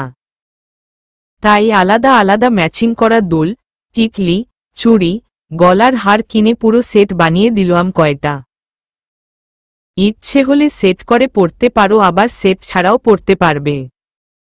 বক্সটা হাতে নিয়ে ড্রেসিং টেবিলের সামনে তুলে বসল অরুণিমা। একজোড়া ঝুমকো দুল কানে পরে নিল অরুণিমা। ম্যাচিং করা গলার হার, চুড়ি, টিকলি সবই পরল। কিন্তু আজকে তো সে কাঙ্ক্ষিত মেসেজটা আসবে না। এ কথা ভাবতেই বুকটা কষ্টে ভরে উঠল অরুণিমার। বিছানার কাছে এসে বসতেই ফোনটা টুং করে উঠল। হাতে নিয়ে দেখল নিশাদের মেসেজ। খুশিতে আত্মহারা হয়ে গেল অরুণিমা। তাড়াতাড়ি মেসেজটা চেক করল। আজকে এখনো ছবি দিল না যে। অরুণিমা বুঝতে পারছে না এটা কি সত্যি নিশাদের মেসেজ। ও নামটা আবার ভালো করে চেক করল। না, গোটা অক্ষরেই লেখা আছে নিশু। অরুণিমা কয়েক মুহূর্ত স্তব্ধ হয়ে বসে রইল। হঠাৎ করে হাতের ফোনটা কেঁপে উঠল। ফোন স্ক্রিনে নিশাদের নামটা ভেসে উঠছে। অরুণিমা রিসিভ করল। হ্যালো। সেই কখন মেসেজ দিলাম, এখনো ছবি পাইনি। আর কতক্ষণ অপেক্ষা করতে শ্যামবতী? অরুণিমা যেন বাকরুদ্ধ হয়ে গিয়েছে। আপনি ঠিক আছেন তো? ও মা, আমার আবার কি হবে? বিকালে না দেখা করলাম। আমি কি বেঠিক ছিলাম তখন? না মানে আসিফের ব্যাপারটা। আসিফের আবার কোনো ব্যাপার? আসিফ কে? অরুণিমা আর কিছু বলতে পারছে না। নিশাদ এমন আচরণ করছে কেন? ও কি ইনডাইরেক্টলি অপমান করছে? এই শ্যামবতী, কথা বলো না কেন? কখন দিবে ছবি? জানো না অফিস থেকে এসে তোমায় না দেখলে ভালো লাগে না? আপনি এভাবে কথা বলছেন কেন? কিভাবে? কি শুরু করলে আজকে বলো তো? আমি খুব অপমানবোধ করছি আপনার এমন আচরণে। নিশাদ একটা ছোট শ্বাস ফেলে বলল। আহারে, আমি চাই এসব তুমি ভুলে থাকো। আর তুমি নিজেই এসব নিয়ে এত কথা বলে বলে নিজের মন ক্ষুণ্ণ করছো। আপনার কি কোনো সমস্যা নেই যে আপনার হবু স্ত্রী তার প্রেমিকের? এখন সামনে থাকলে দুটো চড় লাগাতাম ধরে। অরুণিমা ভ্যাবাচেকা খেয়ে গেল। নিশাদ বলেই চলছে। শোনো অরু, সব মানুষেরই অতীত থাকে। সেটা যে কোনো বিষয়েই হতে পারে। কিন্তু তাই বলে কি কারো জীবন থেমে থাকে? থাকে না রে পাগলি। অতীত নিয়ে যতই ভাববে ততই খারাপ লাগবে। তাই এসব নিয়ে আর ভেবো না। তোমার অতীত নিয়ে আমার কোনো মাথা ব্যথা নেই। বাকি জীবন আমার সাথে থাকলেই হলো। আমার আর কিছু চাওয়ার নেই। 4 অরুণিমা হাসবে না কাঁদবে বুঝতে পারছে না। নিশাদ ওর ফুপিয়ে কাদার শব্দ শুনে বলল, এখন কাঁদছ কেন? আমি কি চলে গেছি তোমায় ছেড়ে? অরুণিমা কিছু বলছে না। নিশাদ আবার বলল, আচ্ছা বুঝেছি। খুশিতে কাঁদছ তাই না? আচ্ছা কাঁদো। আমি এখন রাখছি তাহলে। কান্নার পর্ব শেষ হলে যদি আমার উপর দয়া হয় তবে কয়টা ছবি দিও। অন্তত আমার মনটা। আমি আপনাকে অনেক ভালোবাসি। কথাটা বলে সাথে সাথেই কল কেটে দিল অরুণিমা। ওপাশে নিশাদ স্তব্ধ হয়ে বসে আছে। ফোনটা এখনো কানের কাছেই চেপে রেখেছে। এতদিনে আজকে অরুণিমা ওকে ভালোবাসি বলেছে। ওর যে কি পরিমাণ সুখ সুখ অনুভূতি হচ্ছে তা বলে প্রকাশ করার মতো নয়। কাজ শেষ করে আদিত্য লাইট অফ করে অনামিকার পাশে এসে শুয়ে পড়েছে। অনামিকা তখনও ঘুমায়নি। ওপাশ ফিরে শুয়ে আছে। আদিত্যের কি হয়েছে সেটা ভেবেই অনামিকার এখনো ঘুম আসেনি। কাজের চাপ বেশি হয়তো। বেচারা এত কাজ করে, আবার অনামিকাকেও সময় দেয়, ফ্যামিলিতে সময় দেয়, চারদিকে কত কিছু দেখতে হয় মানুষটাকে। সব ভেবেই অনামিকার খুব খারাপ লাগছে। খুব সহানুভূতি হচ্ছে ওর। চোখে জল এসে পড়েছে এসব ভেবেই। চোখ দুটো বুঝতেই দুচোখ বেয়ে জল গড়িয়ে পড়ল বালিশে। কারো জড়িয়ে ধরার স্পর্শ পেয়ে অনামিকা চোখ মেলে ফেলল। আদিত্য ওকে পেছনে থেকে পেটের উপর হাত দিয়ে জড়িয়ে ধরেছে। অনামিকার মাথাটা আদিত্যের বুক বরাবর টেনে নিয়েছে। আদিত্যের হাতের উপর অনামিকা হাত রেখে আলতো চাপ দিল। ওর আঙুলের ফাঁকে আঙুল দিয়ে হাতটা ধরল। আদিত্যের দিকে ফিরে শুয়েছে এখন অনামিকা। কি ব্যাপার এখনো ঘুমাওনি তুমি? জানো না, তোমার বুকে মাথা না দিলেও ঘুম আসে না? অভ্যেসটা একেবারে খারাপ করে ফেলেছ। হু। আরও খারাপ হওয়া দরকার যেন আমাকে কখনো একা থাকতে না হয়। তোমাকে একা ফেলে কোথাও যাব না কখনো। কোথায়ই বা যাব বলো? হুমম।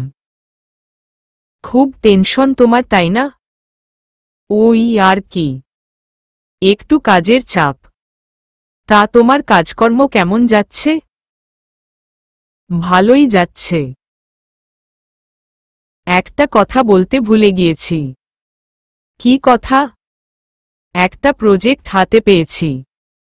সম্ভবত কানাডা যাওয়ার প্রয়োজন পড়তে পারে। কবে? আমি এখনো প্রজেক্টটা নিইনি। আজকেই জানিয়েছে। নিয়ে নাও। কি ভাবছ? তোমার সাথে কথা না বলে কিভাবে সিদ্ধান্ত নেব বলো? তাই বলেছি আগামীকাল জানাবো। নিয়ে নাও।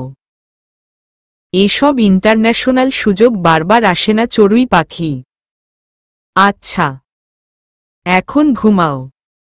রাত হয়েছে খুব। চুলে বিলি কেটে দাও।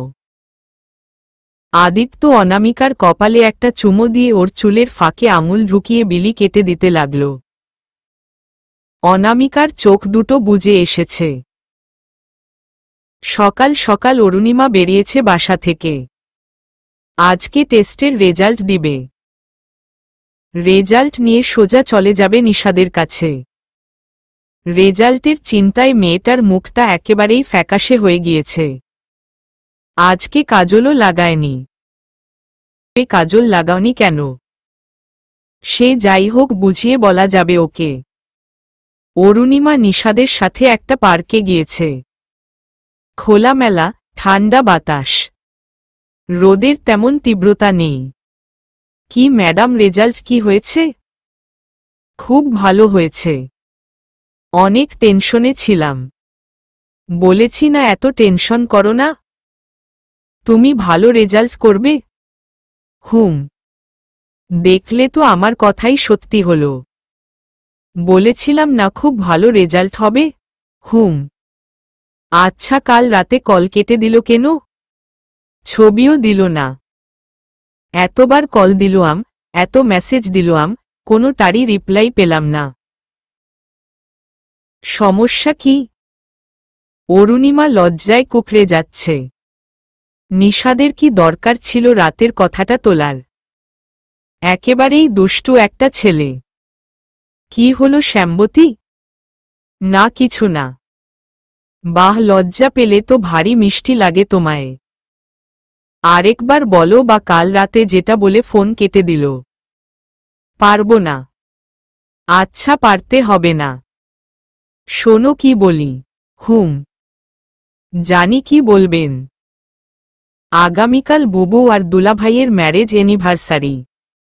হুমম। আমি একটা প্ল্যান করেছি। কি প্ল্যান? নিশাদ অরুণিমাকে ওর সম্পূর্ণ প্ল্যান খুলে বলল। ওহ, গ্রেট আইডিয়া। দুলাভাই তো সারাদিন অফিসে থাকবে। তবে ইদানিং 8টায় এসে পড়ে। আগামীকালও 8টায় আসবে বোধহয়। তাহলে আদিকে নিয়ে কোনো চিন্তা নেই। ভাবিকে তুমি তোমার মতো করে হ্যান্ডেল করে নিও। ওকে। ওকে, ডান। সন্ধে বেলায় অনামিকা বারান্দায় ইজি চেয়ারে বসে বসে দোল খাচ্ছে আর সান চিপস খাচ্ছে। কানে ইয়ারফোন গুজে গান শুনছে। বাইরের প্রকৃতিটা সুন্দর উপভোগ করছে। ঠান্ডা ঠান্ডা ওয়েদার। অরুণিমা অনামিকার পাশে এসে দাঁড়াল। চেয়ার টেনে অনামিকার কান থেকে ইয়ারফোন খুলে দিয়ে বসে পড়ল ওর পাশে। বুবু, কাল বিকালে ফ্রি আছিস? অনামিকা এক মুহূর্ত কি যেন ভাবল। না রে, আমার একটু কাজ আছে আগামীকাল। কিসের কাজ বুবু? বাইরে যেতে হবে। আমার একটা অ্যাপয়েন্টমেন্ট আছে। আর আমার অফিসের একটা নতুন প্রজেক্ট হাতে পেয়েছি। সে বিষয়ে একটা ছোট্ট মিটিং আছে। কখন যাবে? এই তো 3টায় বেরোব। আসবে কখন? আসতে তো 7টা, 7:30 বাজবে। ওহহ। তোর কোনো কাজ আছে? আমার কিছু জিনিস লাগত। ভাবলাম তোকে নিয়ে যাব। নিশাদের সাথে যা। হ্যাঁ বুবু। অনামিকার মনটা খারাপ হয়ে গেছে। ওদের কাল ম্যারেজ ডে, সেটা কি কারোই মনে নেই? আদিটাও কেমন আজকাল অন্যরকম হয়ে গিয়েছে। আগের মতো দুষ্টুমি করে না, কথা কম বলে, কেমন যেন সব। এমন কেন? কোনো সারপ্রাইজ প্ল্যান করছে বলে এমন কিছু, নাকি অন্য কোনো কারণ কে জানে। আদিত্য ঘুমিয়ে পড়েছে। অনামিকা ওর বুকে মাথা দিয়ে শুয়ে আছে। ওর ঘুম আসছে না। বিকালে শাশুড়ি মায়ের সাথেও সময় কাটিয়েছি। উনিও কিছু বলেননি এ ব্যাপারে। উনি তো এসব ব্যাপারে অনেক খেয়াল রাখেন। অরুণিমাও কিছু বলল না। তাহলে কি সবাই ভুলে গেল? আমি একাই কি মনে রেখেছি সব? আদি কি কোনো প্ল্যানিং করছে নাকি? উফফ, মাথাটা আর ভাবতে পারছে না। কষ্টে বুকটা ফেটে যাওয়ার উপক্রম। যাক, আমি সারপ্রাইজ দিব কাল আদিকে। হুহ। ওর দেওয়া লাগবে না কিছু। ছেলেরা হয়ই এমন। কিচ্ছু মনে রাখতে পারে না ঠিকঠাকভাবে। কদিন আগেও কত স্বপ্নের জাল বুনলাম আমরা দুজন। আমাদের সংসার সাজাবো বলে। একটা চড়ুই সংসার। কয়টা টোনাটুনি নিয়ে আমাদের চড়ুই সংসার সাজাবো নিজেদের মতো করে। আদি সব ভুলে যায়। এত খারাপ কেন এই ছেলেটা? সকালে আদিত্যের শুষ্ক ঠোঁটের উষ্ণ ছোঁয়ায় অনামিকার ঘুম ভাঙল। চড়ুই পাখি, উঠে ফ্রেশ হয়ে নাও। আমি অফিস চলে যাচ্ছি। আজকে তাড়াতাড়ি ফিরব। বাইরে যাব একটু। আমি তো বাইরে থাকো আদি। আমার একটা অ্যাপয়েন্টমেন্ট আছে, আর কানাডার প্রপোজাল নিয়ে একটা মিটিং আছে। আসতে সন্ধ্যা পর ছাড়া হবে না। ওহো, আচ্ছা তাহলে 8টায় আসবো আমি। যাচ্ছি। লেট হয়ে গেল। লাভ ইউ চড়ুই পাখি। আদিত্য উঠে চলে যাচ্ছিল। দরজার কাছে গিয়ে আবার ফিরে আসলো অনামিকার কাছে। অনামিকা কম্বলটা সরিয়ে উঠে বসল। কি গো, দেরি হচ্ছে যে বললে? কিছু ফেলে যাচ্ছ? আদিত্য অনামিকাকে বুকে জড়িয়ে ধরে বলল, আমার জীবনের সবচেয়ে মূল্যবান জিনিসটাকেই তো ফেলে যাচ্ছি। আমার চড়ুই পাখিটাকে রেখে যেতে ইচ্ছে করে না একেবারেই। অনামিকাও আদিত্যের পিঠে হাত দিয়ে মুড়িয়ে ধরল। তাড়াতাড়ি ফিরে এসো। ভালোবাসি বাবুই পাখিটা আমার। এবার শান্তিতে যেতে পারবো বোধহয়। আসি চড়ুই পাখি। দুপুরের রান্না শেষে গোসল শেষ করে অনামিকা শাশুড়ি রুমা রহমানের কাছে গেল। মা খাবেন না? তুই নাকি কোথায় যাবি শুনলাম। কখন যাবি? 3টায় যাব মা। এখনো অনেক সময় বকি। আসুন খেয়ে নিন। বাবা কোথায়? বলে যায়নি তো। কোথায় গেল হুট করে? তোর শ্বশুর না আসা অবধি তো আমি খাব না। জানিসই তো আমি ওকে ছাড়া খাই না। তুই খেয়ে নে। অনামিকা দুষ্টু দৃষ্টিতে তাকালো ওর শাশুড়ির দিকে। ওনাকে জড়িয়ে ধরে বলল, আমি আপনাদের ছাড়া খেয়েছি এতদিনে? আজ একা কি করে খাই? হ্যাঁ তাই তো। তোর শ্বশুরকে একটা কল দে তো। কোথায় গেল? তোর তো বাইরে যেতে হবে আবার। দেরি হয়ে যাবে না? এখনো 1.5 ঘন্টা বাকি মা। আমি বাবাকে কল দিচ্ছি। না বলে কোথায় গেল এই ভরদুপুরে দেখছি। কিছু না বলে বলে একদম মাথায় চড়েছে আজকাল। আমি কিন্তু জানি বাবা আজকাল চা খায়, তাও চিনি দিয়ে। আজকে আসুক বাসায়। অনামিকা ফোনটা নিয়ে কল দিল। আশেপাশেই মৃদু শব্দে ফোন রিংটোন পাওয়া গেল। বালিশটা উঠিয়ে দেখল সেখানে ফোনটা পড়ে আছে। অনামিকা রেগে গেল। মা, আজকাল দেখি আপনিও খুব কেয়ারলেস হয়ে গিয়েছেন। বাবা বাইরে কোথায় গিয়েছে জানেন না, ফোনটা নেয়নি সেটাও দেখেন না, আবার আজকাল দুধ চা খায় সেটাও আমাকে জানাননি। ব্যাপার কি শুনি? আমার কোনো দোষ নাই। আমাকে অযথা বকাবকি করিস না তো। ডাল মে কুছ কালা হ্যাঁ। কি ব্যাপার চার বলেন তো মা? আপনি এতটাও কেয়ারলেস না, আমি জানি। কলিং বেলের আওয়াজ শুনে অনামিকার শাশুড়ি বলল, তোর শ্বশুর এসেছে বোধহয়। চল খাওয়া দাওয়া শেষ করে নেই। অনামিকা বাঁকা দৃষ্টিতে কিছুক্ষণ তাকিয়ে থেকে টেবিলে খাবার দিতে চলে গেল। দুপুরে খাওয়ার পর কিছুক্ষণ রেস্ট নিয়ে অনামিকা বাইরে চলে যাচ্ছিল। মা সাবধানে থাকবেন। ওরও আসতে বিকেল গড়াবে মনে হয়। আমার আসতে আসতে সন্ধ্যের পর। সাবধানে যাস। আচ্ছা মা। তাড়াতাড়ি আসিস কিন্তু। আচ্ছা মা, চলে আসবো কাজ শেষ হলেই। অনামিকা যাওয়া 15 মিনিটের মাথায় নিষাদ আর অরুণিমা বাসায় আসল। দুইজনের 2 হাত ভরত এটা ওটা দিয়ে। নিষাদের হাতে কাঁচা বাজার আর অরুণিমার হাতে ডেকোরেশনের জিনিসপাতি। সাথে পূর্ব, অভি, হৃদয়, রোদেলা ওরাও আছেন, সবারই হাত ভর্তি কিছু না কিছু আছে। রুমা রহমান বলল, ভালো সময়ে এসেছ তোমরা। আমার বাচ্চা চড়ুই পাখিটা মাত্র মিনিট 15 আগেই বেরিয়েছে। নিষাদ ও পূর্বের দিকে হাত বাড়িয়ে বললেন, দাও বাবারা দাও, ব্যাগগুলো দাও। আমি রান্নাবান্না বসিয়ে দেই। তোমরা ঘর সাজাও।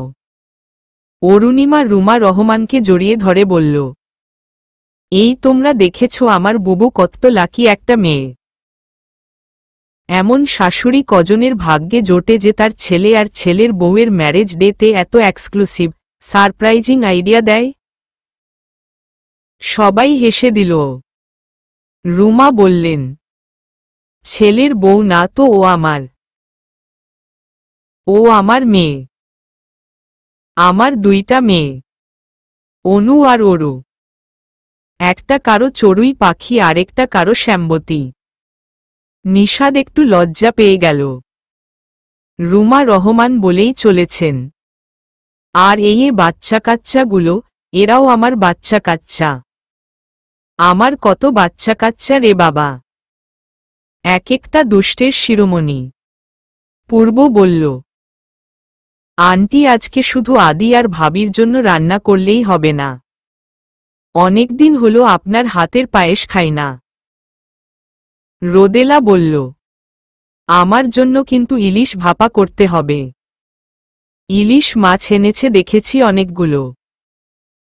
রুমা রহমান উত্তরে বললেন, আচ্ছা বাবা ঠিক আছে, সবার সব পছন্দের জিনিস বানানো হবে। এখন আমাকে যেতে দাও। এখানে দাঁড়িয়ে দাঁড়িয়ে গালগপ্প করলে সব প্ল্যান ভেস্তে যাবে। অনামিকা আজ খুব খুশি। তার দুইটা কারণ। একটা হলো কানাডার প্রজেক্টের কাজটা ফাইনাল হয়েছে। আগামী সপ্তাহেই ও কানাডা যেতে পারবে। সাথে চাইলে ওর ফ্যামিলিও যেতে পারবে। তাই আদিকে ছেড়ে একা যাওয়ার কোনো টেনশন নেই। আর দ্বিতীয় কারণটা হলো অনামিকা 2 মাসের অন্তঃসত্ত্বা। পরপর 2 মাস পিরিয়ড মিস হয়েছে। মাঝে মাঝে বমি বমি লেগেছে, মাথায় ঘুরিয়েছে। তাই একবার প্রেগন্যান্সি কিট দিয়ে নিজেই টেস্ট করিয়েছিল। সিউর হওয়ার জন্যে আজকে ডাক্তারের কাছে এসেছিল। আর রিপোর্ট পজিটিভ। এবার বাসায় ফিরবে অনামিকা। আজকের দিনে দুইটা খুশির সংবাদ। যাক, কাজও জলদি শেষ হয়ে গিয়েছে। উফ ও তো খুশিতে মরেই যাবে। অনামিকা রাস্তার ধারে দাঁড়িয়ে আছে। সিএনজি ডাকবে এমন সময় ওর ফোনটা বেজে উঠল। ব্যাগ ঠেলে ফোনটা বের করে দেখে স্ক্রিনে আদ্রের কল। অনামিকা ফোন রিসিভ করল। কিরে হারামি, এতদিনে বুঝি আমাকে মনে পড়ল তোর? ইদানিং তো তোকে পাওয়াই যায় না। কোথায় থাকিস বলতো? কয়টা কথা একসাথে বলবি অনু? তুই কি বাইরে নাকি? এত সাউন্ড কিসের? হ্যাঁ, একটু কাজ ছিল। বাসায় যাচ্ছি এখন। আজ তোকে খুব আহ্লাদি শোনাচ্ছে। এত খুশি কেন বলতো? আছে কিছু কারণ। আমায় বলবি না? প্রেগন্যান্ট। বাহ, দারুণ খবর। মিষ্টি খাওয়াবি কবে? আসিস, বাসায় খাওয়াবনি। এখন রাখছি, বাসায় গিয়ে কথা হবে। আদিত্য বাইরে থেকে এসে ঘরের কাণ্ডকীর্তি দেখে অবাক হয়ে গেল। কিন্তু সবার মুখ ভার, কারণ অনামিকা এখনো ফেরেনি। ওদের ইচ্ছা ছিল দুজন একসাথে আসবে আর সারপ্রাইজ দিবে। সব জলে গেল। আদিত্য ড্রয়িং রুমে সোফার সামনে দাঁড়াল। রুমা রহমানের দিকে তাকিয়ে বলল, আমাদের চড়ুই পাখি কি এখনো তৈরি হচ্ছে নাকি? আসেইনি এখনো। আদিত্য হাতের ঘড়িয়ে তাকিয়ে বলল, আসেনি মানে? 8:30 বাজে। ও আমাকে 6:30টায় কল দিয়ে বলেছিল অফিস থেকে বেরিয়েছে আর বাসায় আসছে। আমি যেন তাড়াতাড়ি এসে পড়ি। বাসায় আসতে তো 30 মিনিটের বেশি লাগে না। আদিত্য ফোন বের করে কল দিল অনামিকাকে। ওর নাম্বারটা বন্ধ। আদিত্য পাগলের মতো কল দিতে লাগল। বারবার সুইচ অফ। আদিত্য রেগেমেগে চিল্লাচিল্লি করে একাকার। ও আগেই বলে গিয়েছে ও 7টা কি 7:30টার মধ্যে বাসায় আসবে। কেউ কি একটু খোঁজ নেওয়ার প্রয়োজন বোধ করনি? আদিত্য আর 1 সেকেন্ডও দাঁড়াল না, বেরিয়ে যাচ্ছে। আর কল দিয়েই যাচ্ছে অনামিকার নাম্বারে। দরজার চৌকাঠে আসতেই অনামিকার নাম্বারে কল রিং হল। আদিত্য দাঁড়িয়ে গেল। হ্যালো, কে বলছেন? এই ফোনটা যার, ওনার অ্যাক্সিডেন্ট হয়েছে। ওনাকে আমরা জেনারেল হসপিটালে নিয়ে এসেছি। আদিত্য আর কিছু বলতে পারল না, একটা চিৎকার দিয়ে চুপ হয়ে গেল। ওর বাবা মা এসে দাঁড়ালো ওর পাশে। রুমা রহমান জিজ্ঞেস করল, কি হয়েছে আদি? কার সাথে কথা বলেছিস? আদিত্য কিছু বলছে না। রুমা রহমান আদিত্যের ফোনটা নিয়ে কথা বললেন। অনামিকা অপারেশন থিয়েটারে। এখনো কোনো কিছু জানা যায়নি ওর কি অবস্থা। আদিত্য পাগলের মতো একবার এদিকে আবার ওদিকে ছোটাছুটি করছিল। অরুণিমায় পাগলের মতো হয়ে গিয়েছে প্রায়। নিষাদ ওকে সামাল দিচ্ছে। আদিত্যকে কেউই সামলাতে পারছে না। স্থানীয় যারা অনামিকাকে হসপিটালে এনেছে তারা ঘটনাস্থল থেকে পাওয়া অনামিকার সব জিনিসপত্র আদিত্যকে বুঝিয়ে দিল। আদিত্য সেগুলো হাত ঠেলে সরাচ্ছে না। ডাক্তারকে ওটি থেকে বেরিয়ে আসতে দেখে আদিত্য এক প্রকার পাগলের মতো ছুটে গেল ওনার কাছে। ডাক্তার, আমার ওয়াইফ, ওর কি অবস্থা এখন? কেমন আছে ও? She is in danger. ওনার মাথায় অনেক বড় আঘাত পেয়েছেন। আমাদের মেডিকেল সায়েন্সে এমন পেশেন্ট বাঁচানোর চান্স খুবই কম, একেবারে নাই বললেই চলে। আর উই আর এক্সট্রিমলি সরি, আপনার বাচ্চাকে বাঁচানো যায়নি। বাচ্চা মানে? আপনার স্ত্রী 2 মাসের প্রেগন্যান্ট ছিল। বাচ্চার মৃত্যু স্পটেই হয়ে গিয়েছে। পেশেন্টের জন্য আমরা সর্বোচ্চটা দিতে পারি, কিন্তু শেষ ভরসা সৃষ্টিকর্তা। সৃষ্টিকর্তাকে ডাকুন, উনি ছাড়া আর কোনো উপায় নেই।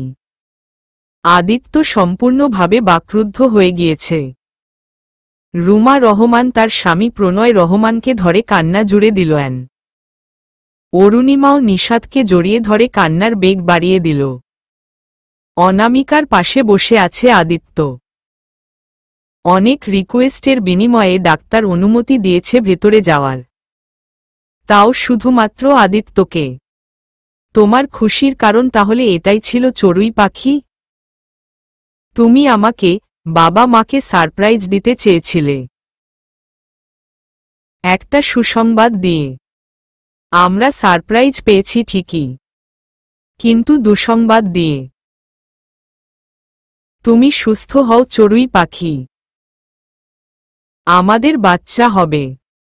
তুমি বেঁচে থাকলে বাচ্চা কত হবে। আমাদের তোমাকেই চাই।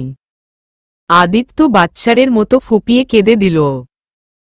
অনামিকার পুরো মাথা ব্যান্ডেজ করা, শরীরের কয়েক জায়গায় কাটা জায়গায় ব্যান্ডেজ করা। আদিত্য আলতো করে অনামিকার হাত ধরে রেখেছিল। আদ্র। অস্পষ্ট সুরে অনামিকা কয়েকবার আদ্রের নামটা উচ্চারণ করল। আদিত্য আর 1 সেকেন্ডও অপেক্ষা করল না সেখানে। হনহন করে বেরিয়ে গেল হসপিটাল থেকে। আদিত্যকে এভাবে যেতে দেখে প্রণয় রহমানও গেলেন ওর পিছু পিছু। আদ্রের বাসায় গিয়ে আদ্রকে মেরে কিচ্ছু রাখেনি আদিত্য। ওকে ফ্লোরে ফেলে লাথি, কিল, ঘুষি দিয়েই যাচ্ছিল একাধারে। ওর বুকের উপর পা দিয়ে চেপে ধরেছে সমস্ত শরীরের শক্তি দিয়ে। তোকে না বলেছিলাম অনুর আশেপাশেও যাবি না? কেন ওকে এভাবে কষ্ট দিলই? কেন? আজ তোকে আমি মেরাই ফেলব। আমার অনাগত শিশুকে মেরে ফেললি তুই। আমার চড়ুই পাখিটাকে তুই প্যারালাইজড করে দিলই। কেন করলি? হ্যাঁ, কেন? আদ্র কোনো কথা বলতে পারছে না। আদিত্য একাধারে মেরাই যাচ্ছে ওকে। নাক মুখ ফেটে গড়গড়িয়ে রক্ত ঝরছে।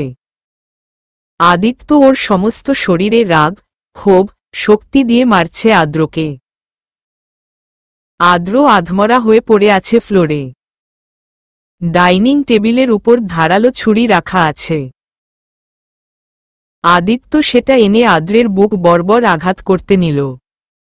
ততক্ষণে প্রণয় রহমান ওকে বাধা দিয়ে সরিয়ে নিলেন। পুলিশকে কল করে ডাকলেন। আদ্রকে পুলিশ নিয়ে গেল।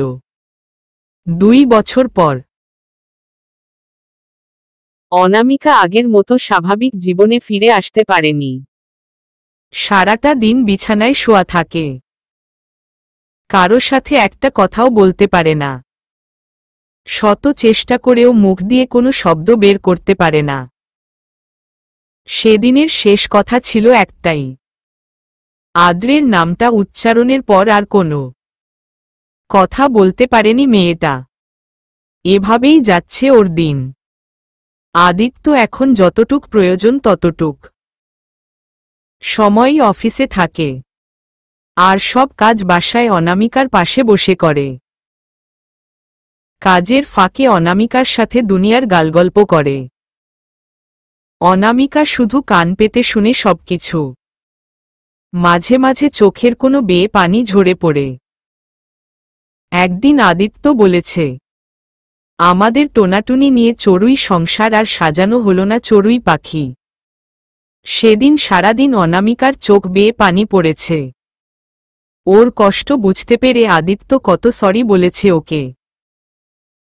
সেদিন বোনের স্বার্থে অরুণিমা এখান থেকে আর কোথাও যাওয়ার জন্য নিষেধ করেছে। কড়া গলায় বলে দিয়েছে নিষাদকে, সে যদি বিয়ের পরেও অরুণিমাকে এখানে রাখতে পারে তাহলে ওদের বিয়ে হবে, না হলে না। নিষাদের ফ্যামিলি থেকে সামান্য বাধা আসলেও নিষাদ কোনো প্রকার আপত্তি জানায়নি। ওদের 8 মাসের 2টো ফুটফুটে মেয়ে আছে। একটা মেয়েকে সারাক্ষণ অনামিকার পাশে রেখে দেয় অরুণিমা। এতে সামান্য হলেও অনামিকার ভেতরটা শান্তি পায়। সারাক্ষণ অনামিকার সেবা করে অরুণিমা। আর অনামিকার শাশুড়ি রুমা রহমান, শ্বশুর প্রণয় রহমানও কোনো প্রকার অবহেলা করে না।